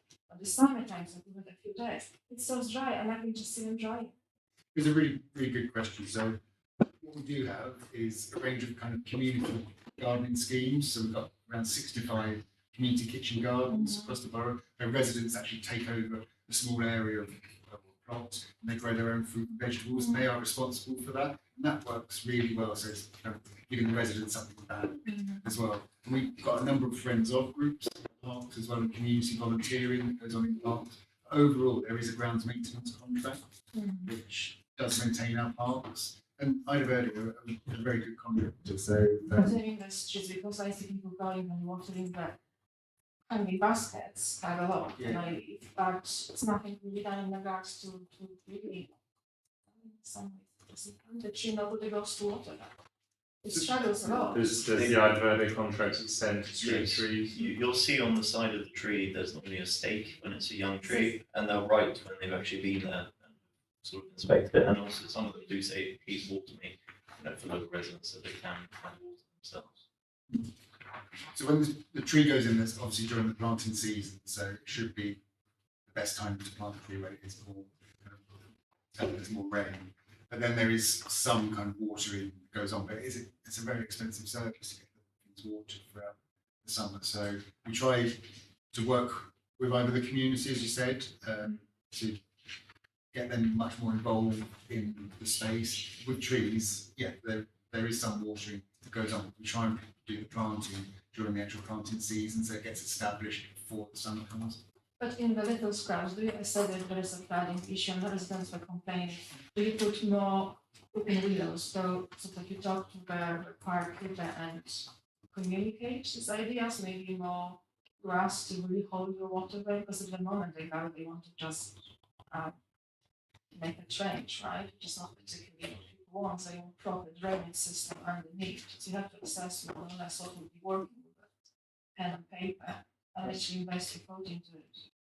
We can update you on Little Worm Scrubs maybe outside the Oh, yeah, meeting, I but don't it's, mind, 'cause absolutely. it's got Counters Creek that runs underneath it, Yeah, so I it's know. quite a complex Yeah, it's situation in terms of yeah. drainage, so, but yeah, it's Al- fantastic. Also, in terms of flood prevention, we're about to go on to the flood risk working group, which of course you'll be on, Eva, and I think looking at what the council does in terms of flood prevention from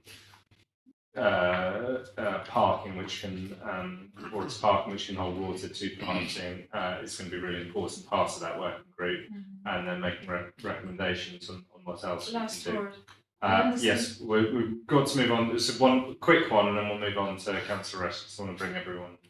Take on board that it's expensive, but when you see how many businesses were infected by flooding, why not to really make sure that this street is rooted deep and holds the water? So you put money here to not lose that, right? Just not. Thanks very much, Yeah. councillor arrest. Not really a question, but a comment which I would like to note that in a minute. The rapid charges on Golden Park Bridge, I guess Councillor Kamali probably introduced when you were reading them. Exceptionally fantastic, used by many even outside the borough. But one, it's not really an issue, but one, I would say one suggestion made by resident, which seems to be sensible, that the rapid charges be mostly on the well, not the highways, but busy roads rather than residential streets, because what's happening, the Holland Road is a great example of a busy street. So you've got, because it's a rapid charger, people coming in the night, the charging is quick, no waiting time, there's no other things. But if it was a residential thing, and it keeps happening. I think my understanding of why they were placed there is it's the electrical infrastructure underneath the street. There's more capacity along the main roads. I do know we're in the process of looking at getting a substation in Pembroke Road. They're very costly, I might add. They're not cheap, these things. But that would then facilitate the ability to sort of charge electric bin lorries as well. Right. So there just has to be a wholesale improvement in the network Yeah, across yeah. London so that we'll be able to deliver And, supercharging. and how much that cost is going to fall on councils? To what extent can we push on big power networks and central government? I don't have a particular answer for you, but yes, But- yeah, we should. But the one on Holland Road is not on a residential street, but I'll just give you an example of that. 'Cause Yeah. it was raised. I just wanted to know that. Well, thank you, that's Yeah. it. I know we're getting on, so we need to keep making sure. I do have a couple more questions, but let's do. Hamish. Okay, fantastic. So I have a question around parking. Something that comes up from residents quite often is inability to, because I think in Westminster you can go online and book in a spot for a guest or for a tradesman.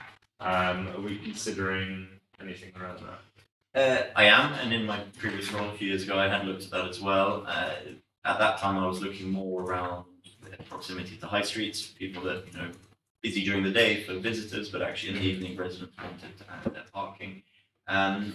Yes, now that we've implemented a virtual parking system, we have made our life that much easier. It was obviously sort of partially necessitated by COVID, but actually we need to keep our streets adapting to the world around us. And some days you will find that streets are completely empty, save for a few builders all hemmed in by the pay by phone area.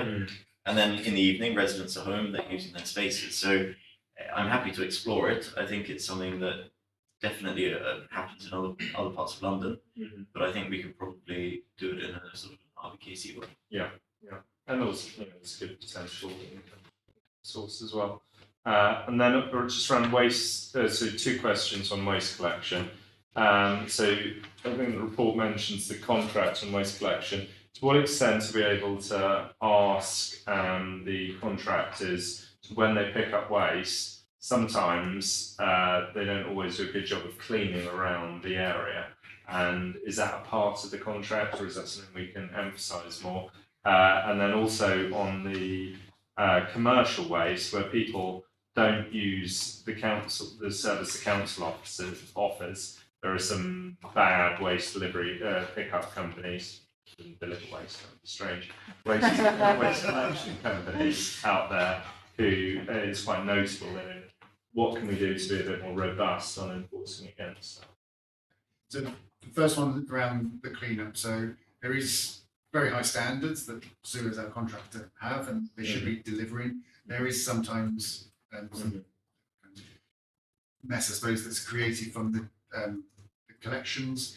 What should happen is, if they can pick it up there and then, they will. If not, then there is a sweeper that's kind of programmed in that comes in afterwards. So it shouldn't be there for a long time, to be fair. So and is that on the same day? Yeah, it should be kind of within the hour. There's a collection, and the road sweeper should come behind that. So that's kind of factored into their methodology. Just because. So if we find streets and residents flag up where that's not happening from time to time, we just need to report it in and draw it to their attention. Yeah. Okay.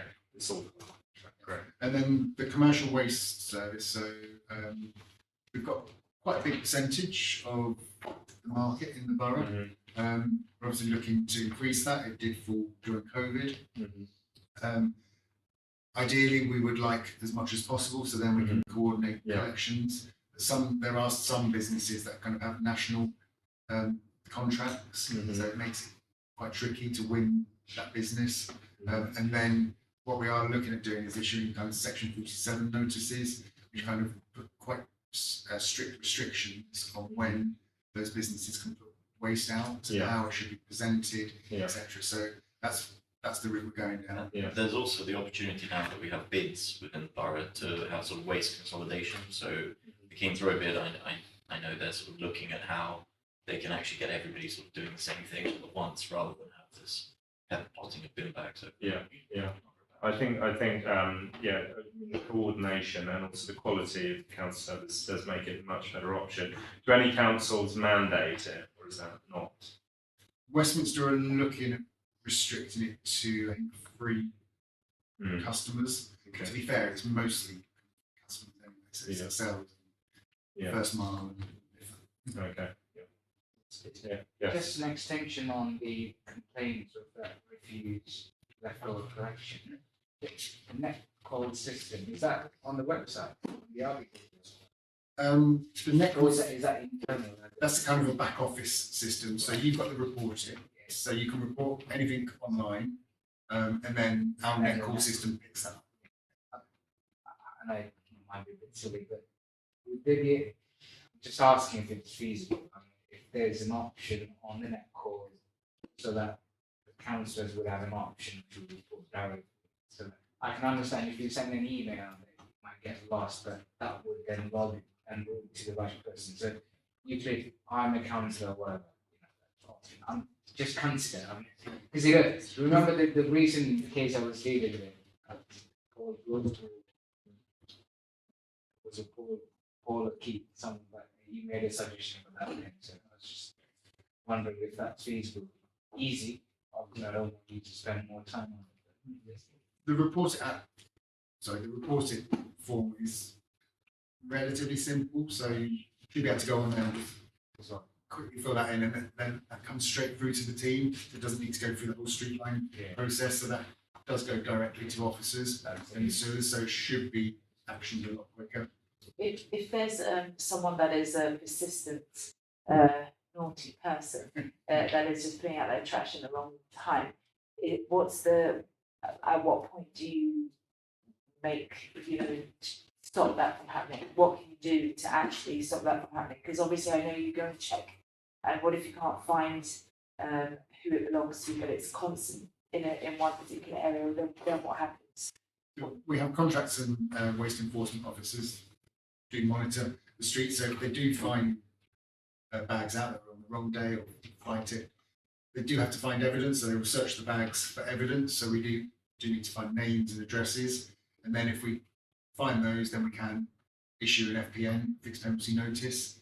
If we can't find any evidence, then it is a letter drop or some door knocking in the area as well, just to inform people what the collection days are. And that has to be monitored through that process. So And you then, need to find that evidence. and then what? So if you do all that and it's still happening, It's a really, really good question. So what we need to do is that education. So if we can't find the evidence, we don't know it's them. We don't know who's putting that rubbish out. So we can't take it down a legal route if we don't have the evidence to prove that. So Is there evidence based? one Through the chair. Yeah, sorry, 1 second. Just a couple of follow-up questions on that. Can we, when we do a letter drop, reminding people the days, also say, and if you see it happening, report it to Streetline, and we will investigate and potentially issue fines, just like as a passive aggressive, you will be fined for this, to sort of scare people a bit. And then second, I just wonder, have we considered in some areas, because in my street it's great, we put all the stuff in the old coal hole downstairs, but obviously it doesn't work for every area. We ever considered a hybrid model where we have some large bins for people to go and put in, if that made sense for that street? We do have that. Yeah, sorry, we'll come back. We do have that kind of system in certain areas where vitamins and bad and everything else courts. There's a few roads where we do have street-based bins. Yeah. It's not an ideal situation because sometimes it can actually attract more rubbish as well. So it's not very good for recycling either. So ideally, we'd like to work with the residents and find a solution to stop them. But in extreme circumstances. Not really. Yes, Lauren comes on and then Eva. Yeah. again, going back to that, so in my area, there are some collections that are 2 days a week, and then literally the next road, so on the corner, they are 2 separate days. So we have a conflict of interest, and maybe people aren't quite aware, or they've maybe moved, and so they just have rubbish 4 days a week, and it might not be going because it's 1 street away. Is there a way that we can just, if you see rubbish, can pick it up? You know what I mean? Can you send me the boundaries? But as a general sort of rule of thumb, could we have that? Because if you can see rubbish flags, even if it's perhaps on a street that is adjacent to the one that you're doing or whatever. I think if it's adjacent to where a collection is, then there can be some flexibility. What we don't want to do is kind of reward bad behaviour by collecting rubbish all the time, because it becomes then we just have a 24/7 waste collection service. Sounds fantastic. That sounds good. The money Why are we doing that? Councillor Resti. No, I'm done with that question. Councillor Chidi. Would it possible for me to ask this question? Can you provide the date of how many fixed penalty notices have been issued within 1 year? For waste in particular, or Yes, in general, NFI tipping, how many? And because we are inquiring, so we have this problem elsewhere. Do you provide rubbish bins yourself as a company, or is it council? commercial waste provide containers, the waste containers. That's what I'm asking is.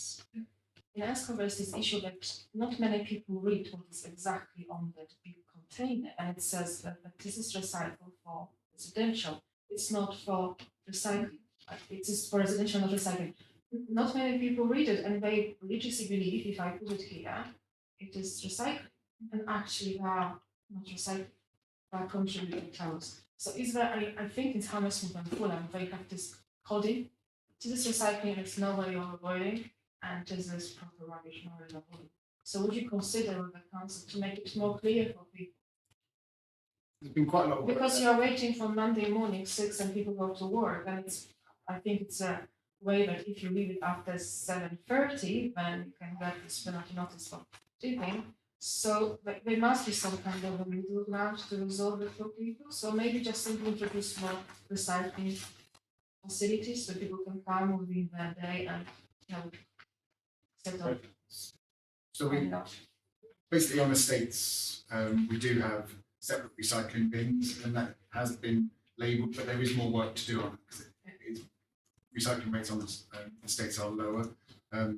I think one of the issues is finding places to put these bins. We do have them. In fact, I've got one in my ward, but quite frequently people say, well, I don't want that bin near my house because it, of course, it attracts people, and then when the bin is full, they'll put rubbish I have around a it. last question.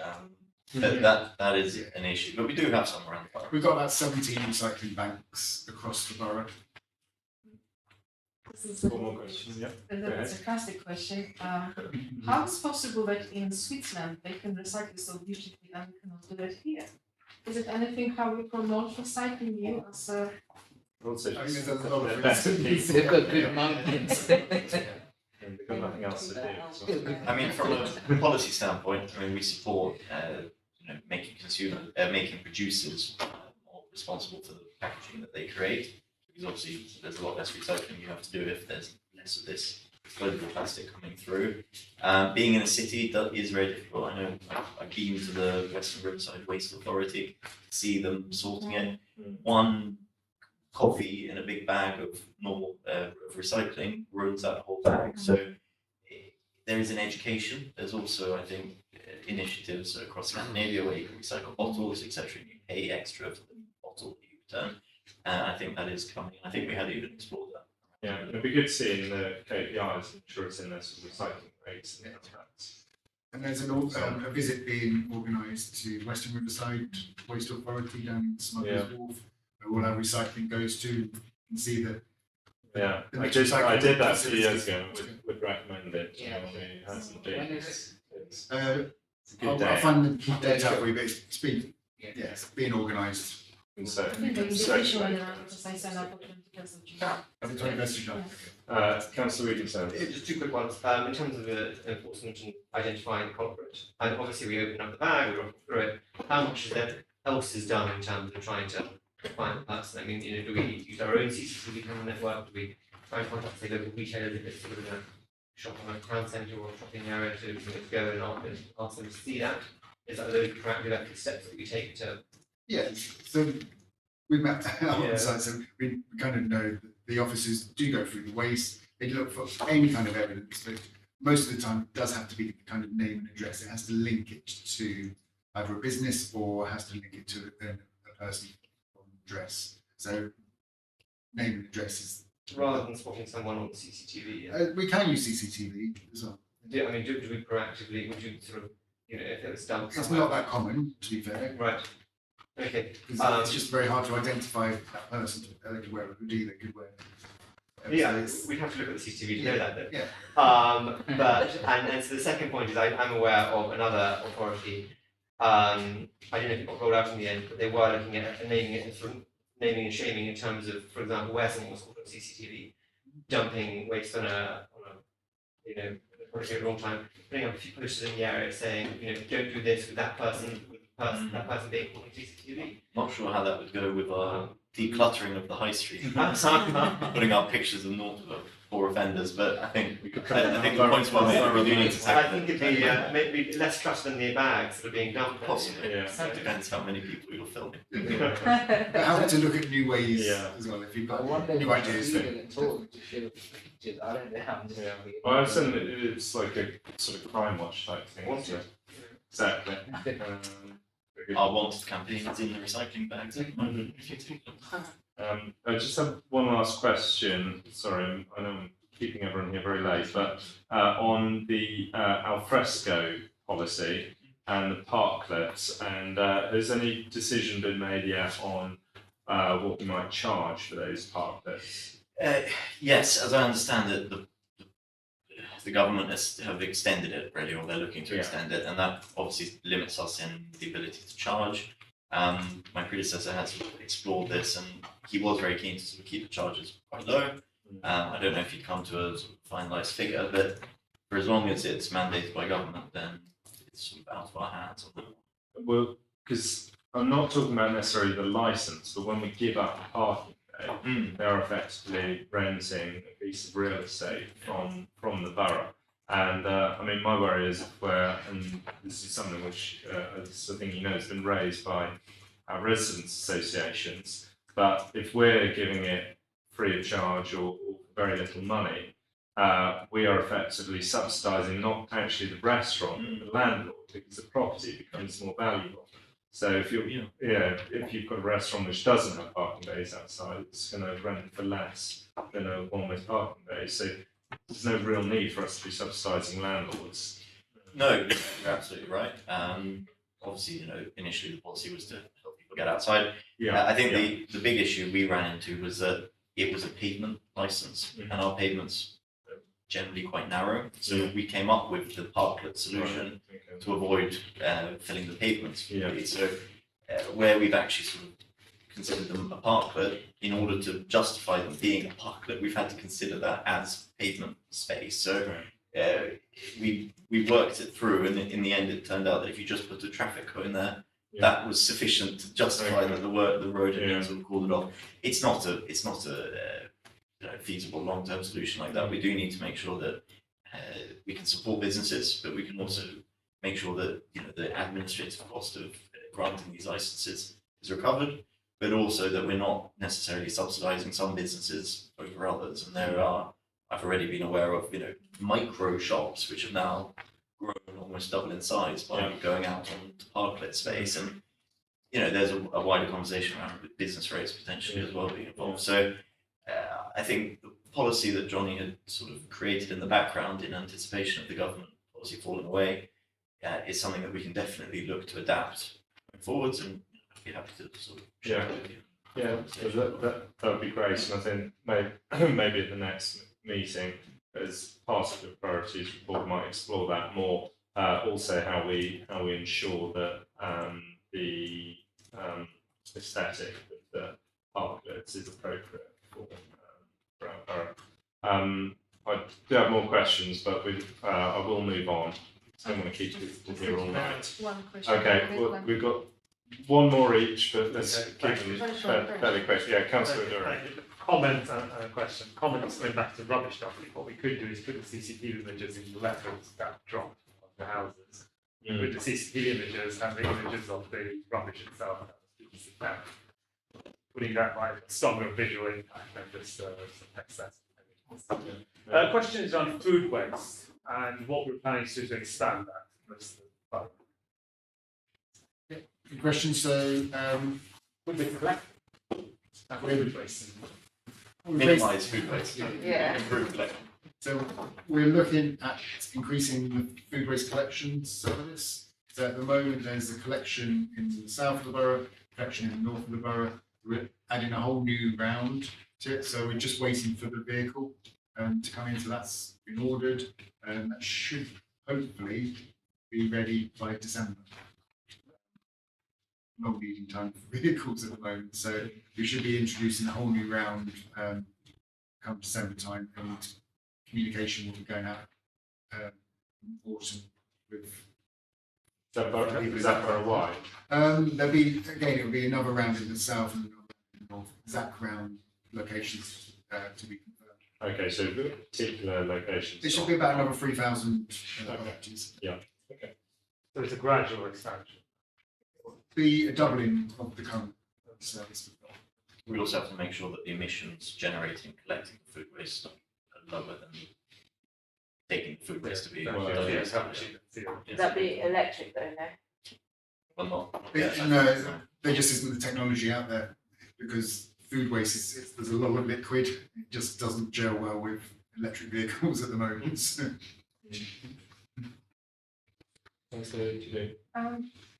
Just maybe you can sort of tell me. To my knowledge, if police officer finds a person with a dog in the wrong path, it's £80 penalty and it's magistrate court.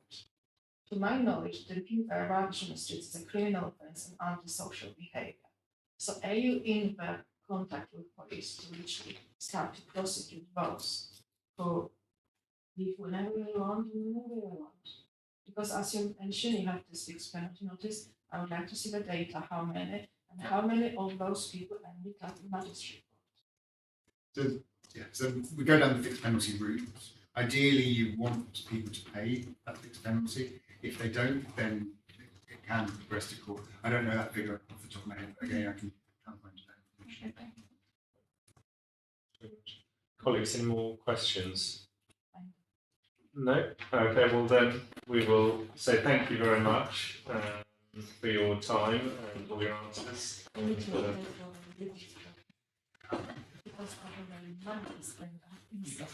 Brilliant. And I have 79,000 for later. So you can have any funds and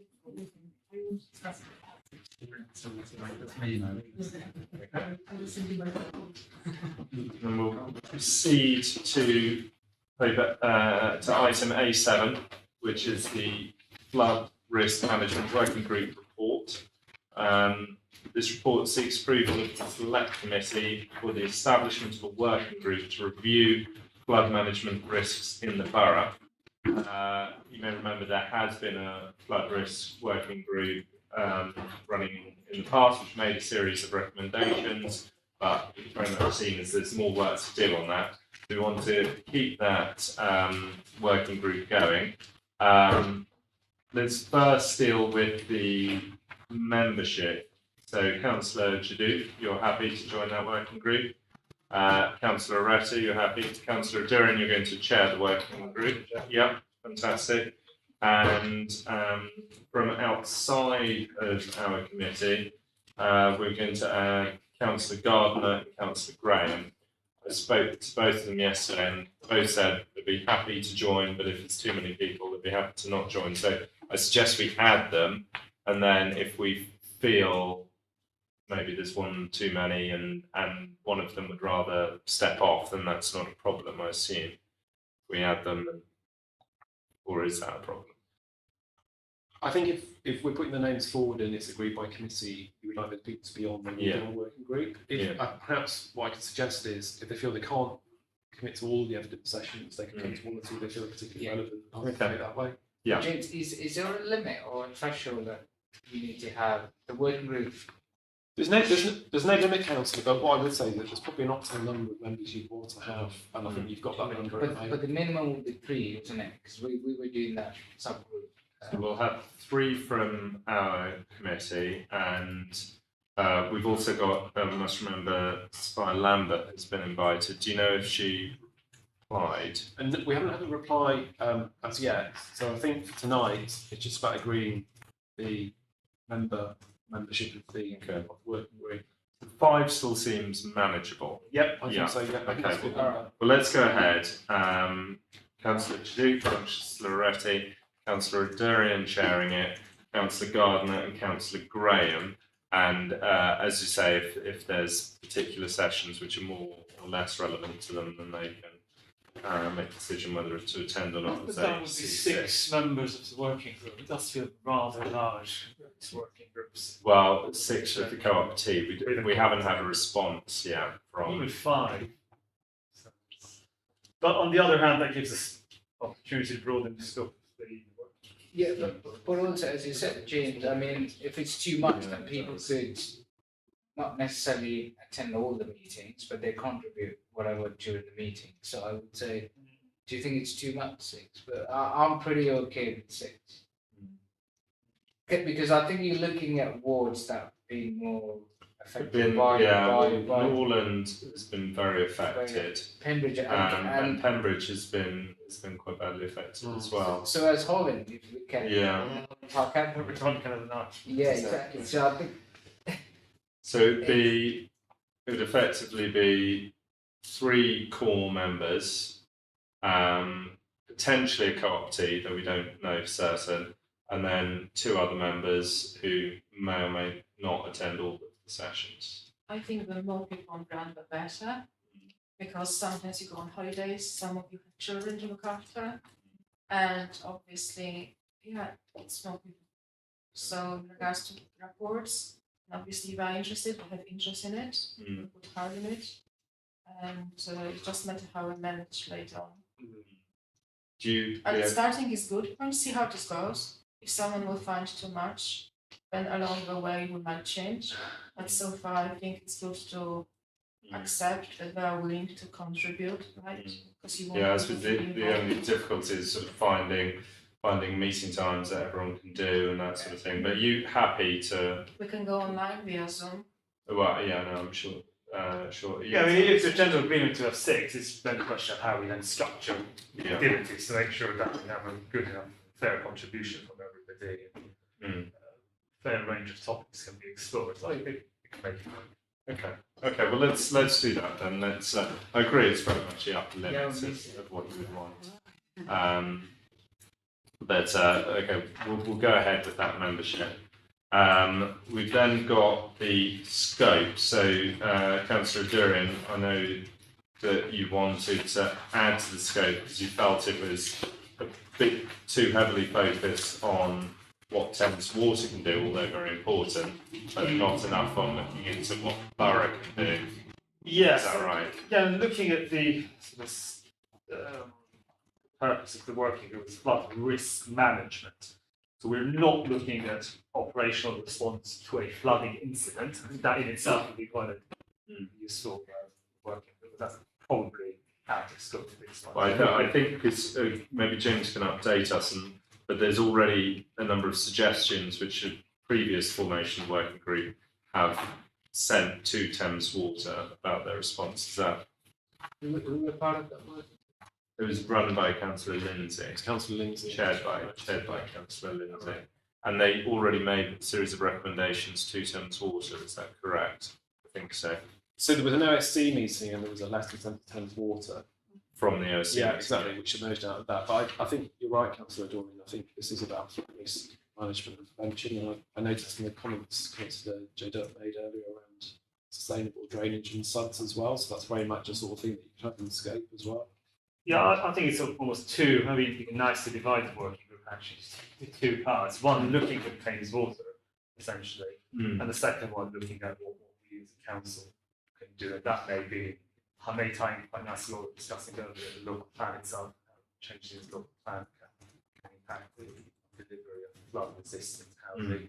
But there's also highways maintenance, for example, drainage and so on. And there may be other areas of the council as well where there may be some impact actions to be taken to mitigate the risk of flooding. So I think working group can nicely divide almost into 2 parts. Yeah. On that. I'm not sure about examining the role of the regulator. I mean, clearly isn't that better to be left to Parliament Regulators being off what? views are on that, yeah. Spending time. Can you clarify exactly what you're talking about? So this is the current scope in the document. It currently states that one of the elements of the scope is for us to examine the role of the regulator, the water regulator, that's responsible for regulating Thames Water.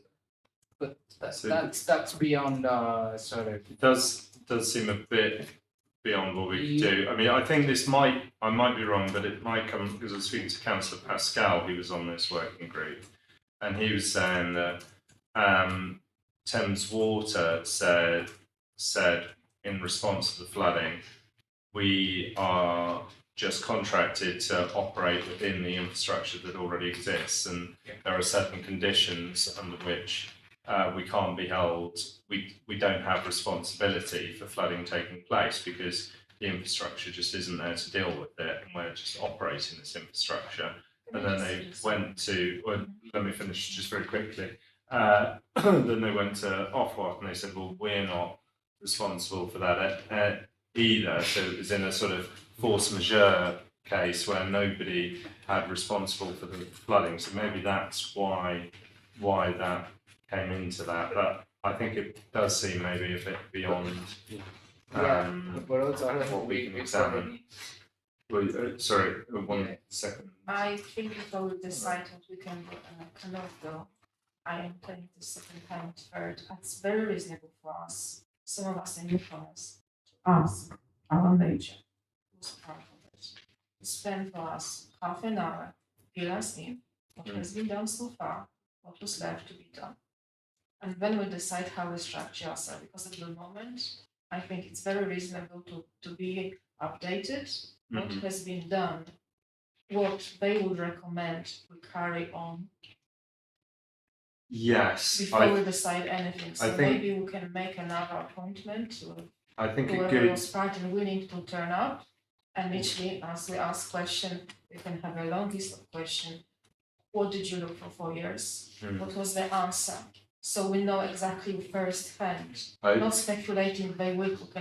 We can actually know from these people what have been done, in what area, what can we scrutinize, what question we ask, what was the answer. We're not repeating ourselves. Yeah. We go So, forward. so sorry. Yeah, yeah. So what I would suggest, the terms of reference as they're drafted, subject to some changes, are quite broad. We've got a lot of flexibility as a working group. So subject to your agreement tonight, when it's set up, we can convene the working group members and then map out the evidence sessions you would like to have and the detail within the evidence sessions as well. So that will be the first section of work. The first session would be an informal meeting to discuss how you would like to have each evidence session and what you would like to look at in the 2 parts. And then we would convene the actual meetings after that. And could that include a briefing on the work done to date? Yeah, exactly, yeah. So we bring you up to date where we've got to, and then you can map out where you want to go from there. Okay. They may make a recommendation, look, we left it this was election, you have to look on that from maybe different perspective, they can recommend something, so at least we're not starting from zero, we carry on the work. Yeah. Is there a We have draft report that the previous working group produced? There's no draft report from previous working group. So there's a body of evidence. There is a body of evidence, Okay. yeah, and it's in the public domain. And there's a letter. There's a letter, You yeah. have minutes as well, minutes of the Minutes, yeah. So there is a body of established evidence already. meeting. Will it be too much for you to do it? But we can pull all that together for you. Yeah, we'll need to review. Yeah, cool. Yeah. So what do we need to do? Because what I don't want is for if there's things we need to improve in this meeting and we don't, and that means we have to wait until next meeting in October to kick things off. So what do we need to do tonight, James? Do we need to? So I think you just need to do 2 things. It's in 2.1 and 2.2. So agree the membership. So I think the sense of the meeting is that you're content with the membership. Yeah. And then agree the terms of reference, Mm-hmm. which is in the appendix. Yeah. And what I've noted from the meeting is that you would like a slight change in the scope around the role of the regulator, which I think more is to understand the regulatory framework. Mm-hmm. And then just leave it there. Yeah. And do we need to add anything around Borough's role? Yeah, and sorry, I should have said as well, and to make that amendment to the scope as well, as you've explained, Chair, around the borough's role as Yeah. part of the scope of the work. Okay, and then that leaves it flexible enough for them, the working group, to then hone in more specifically on the areas. So that's okay. Okay. Are we all happy with that? Yeah.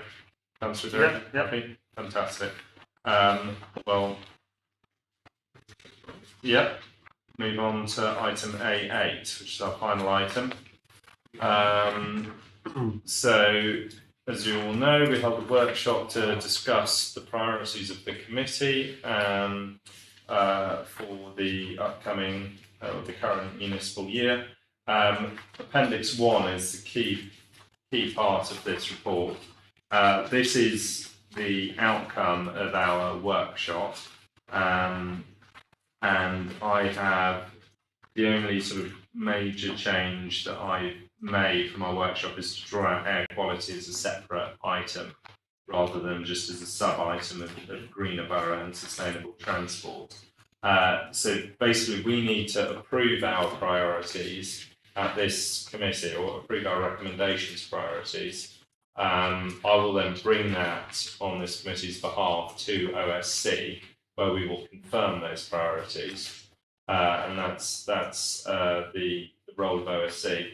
But looking at this, is there anything which we would want to either take away or add to it as our priorities, or are we happy that this? Planning, it's not here. Sorry. Planning, it's not Uh, here. Not so maybe I'm wrong page, so you can. the report does note, Councillor, that you will convene a flooding working group. That's in 3.4. Yeah, it's not that. So it's not in the appendix, but Yes, it's not in yet. 3.4. Yeah, It's included. because the appendix is written on the assumption that you would set up a working group as well, a flooding working group as well. Okay. Yeah. You know, as long as it's there, because we're already squeezing from answers about the flooding and how we manage with plants and everything. Yes. And, Absolutely, and because the flooding working group used to be in the OSC, and it was agreed with the chairman of the OSC, Councillor Wheel, that it would come to ESC. So I think she very much expects it to be constituted in this group. So yeah, so it's covered in 3.4, even though at this point it's not in the appendix. Yeah, number 7, the new local plan review. Obviously, we have scrutinised that tonight. It's unclear the extent to which that's going to be possible going forward, but maybe we leave it on and then I can discuss at OSC whether we need to include that. Are these effectively order of priority No. themselves? No, No, they're not. it was in the order of discussion of the workshop. Yeah, I would suggest it might be useful if it was, so then we could understand in the committee where we want to sort of focus our time. So time is limited. yeah. Well, These are and quite a lot of remember- things. Well, this gives us the, I think, flexibility to Go back. then hone in on specific items. And So there I may be think- some crossover. Yeah. But Yeah. but also we'll cover all areas, anyway. Well, we mustn't bite off more than we can chew. So I think this is saying these are the priorities, and then from this, we will then hone in on a smaller number of substantive items. But as, for example, when Councillor Marley and Councillor Wills present their priorities, that will give us the opportunities to scrutinise any of these parts. But I agree in terms of providing meaningful recommendations to leadership. We can't be splitting our time evenly sort of across all of these. We do need to prioritise. Also, some of them cross over anyway. so- Yeah, yeah, That's fine. exactly. Exactly the case. So are there other elements which, or are you thinking, Councillor Duran, there's just too much on the priorities? I have a feeling it's probably too much. If you want to examine these things in depth. For example, I thought tonight's conversation on global plan, that was really substantial. Exactly, yeah. But we sign up for that, right? We're responsible to our residents to ask this question and take all this time, and they have answers. They have no other ways than ours, right? I am more than happy to do it. I sign up for it. Yes, But there'll be opportunities. So, for example, we might, because we've got the 5 meetings across the year, of which this is one. But that's not the only way in which we can scrutinise. So the previous Environment Select Committee had a special meeting on tall buildings where they invited Andrew Boff from the GLA to come and present his report. So we might decide on one of these topics, we're actually going to have a special meeting, we're going to get someone in to talk to us and investigate it in that way. On flooding, we've decided to have a working group into it. So, but yeah, I mean, Councillor Duran's right in that we've got to be careful at these meetings that we don't spread ourselves so widely that we don't get a chance to go into depth on any issues. So I think that's something that I'll be very conscious of in how we structure our meetings. But if you think about that, whatever you have here, it's came from answers. So it's matter how you structure yourself. Because if even you ask these people from different, you still go through all the points. So you don't have to draw the clean streets because this was overlapping with all the issues, you know what I mean, like greening. So it is more or less, it's manageable when you decide, depending how you go around it. Who actually invite on one evening, right? Because you can cover all of it. Yeah, but for example, tonight we went into a lot of depth on the local plan, and then we covered the portfolio more broadly in Leicester. So I think, which is absolutely fine, but I think we need to just be careful. We pick things which we really go into depth on, and we can't go into real depth on every single bullet point. it doesn't mean we can't scrutinise it. We just need to pick in our meetings what we. Point going 4 to will do. be transport, you can take it out. It's another committee, right? Scrutiny committee for transport and public safety. Transport is in the remit of this committee. This can Yeah. Community So safety is yeah. housing communities. So the. Yeah. Equality or Oldbury, we have to more or less look at it, yeah, you cannot take, so Mhm. whatever you want, clean streets, you have to.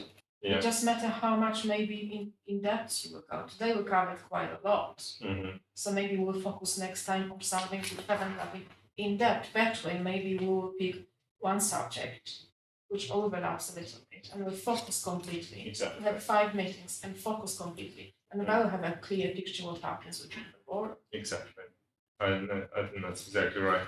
And so as part of that, I would say, please, I mean, if you have any ideas now, that's great. Otherwise, please get in touch and have a think about other, in addition to our 5 meetings, other good things to do. So that could be, site visits, could be other working groups, could be specific experts we want to bring in.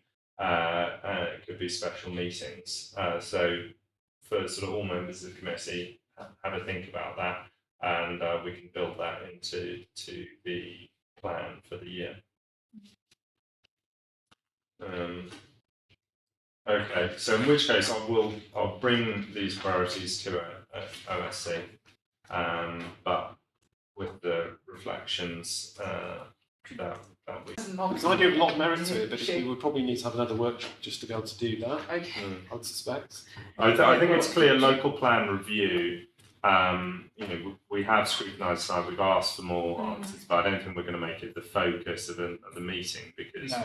it's already been the It's focus already of this been- meeting. but Can you elaborate on number 6, not if you care about stuff to go over August? Opera Holland Park, what do you mean by that?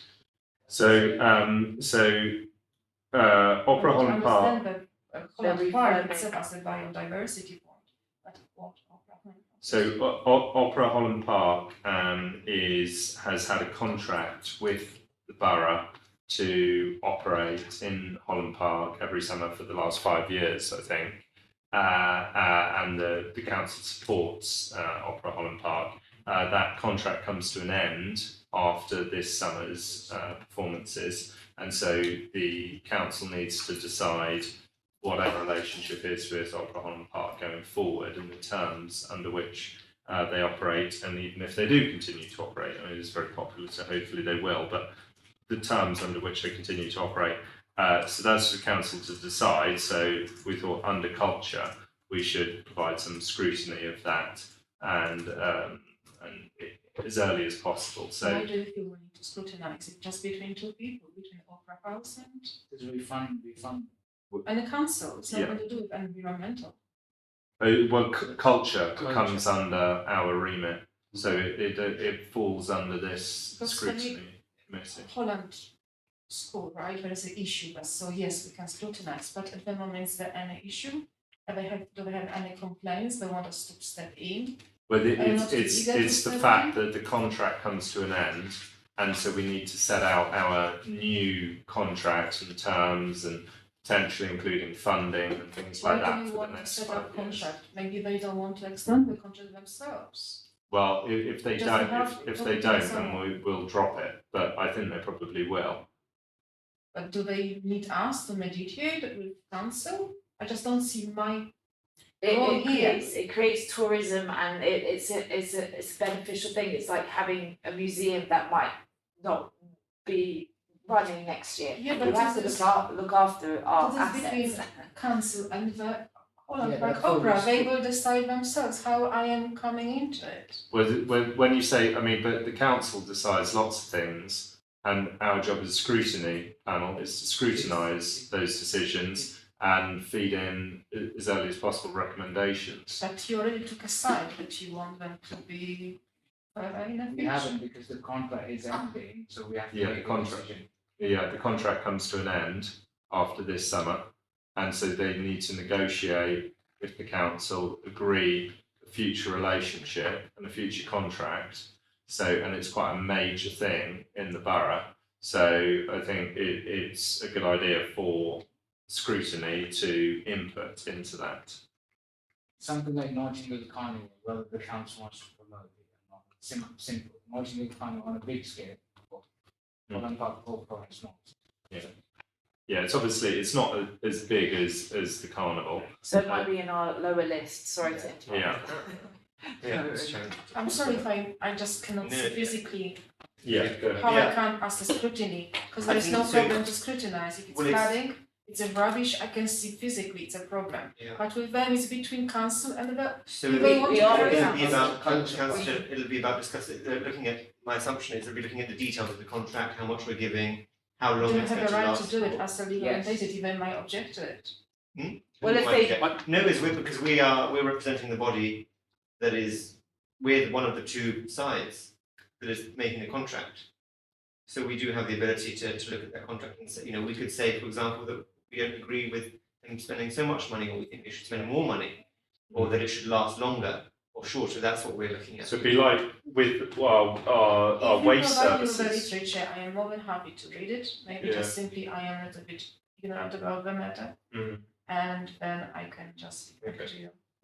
Like, for example, with our waste services contract, if we were renewing that, as a scrutiny committee, we might want to look at that. It's not that we don't want continued waste services, of course we do, but we might want to scrutinise the terms of the contract, what's in it, what responsibilities the waste company has, how much we're paying, all that sort of thing. We might want to scrutinise. It'd be the same with Opera Holland Park. Anyway, it will, it's not number one priority, scrutinise that. But For it's me, something within equality, culture. flooding, biodiversity, climate crisis, I am Yeah. for it completely. Yeah, Because we're we not all gonna. suffer, right? Yeah, I like opera, but I can put a radio or classical music. but we're not on going to it. spend. We're not going to make it a substantive item. This comes of the under meeting. culture, so this scrutiny has culture.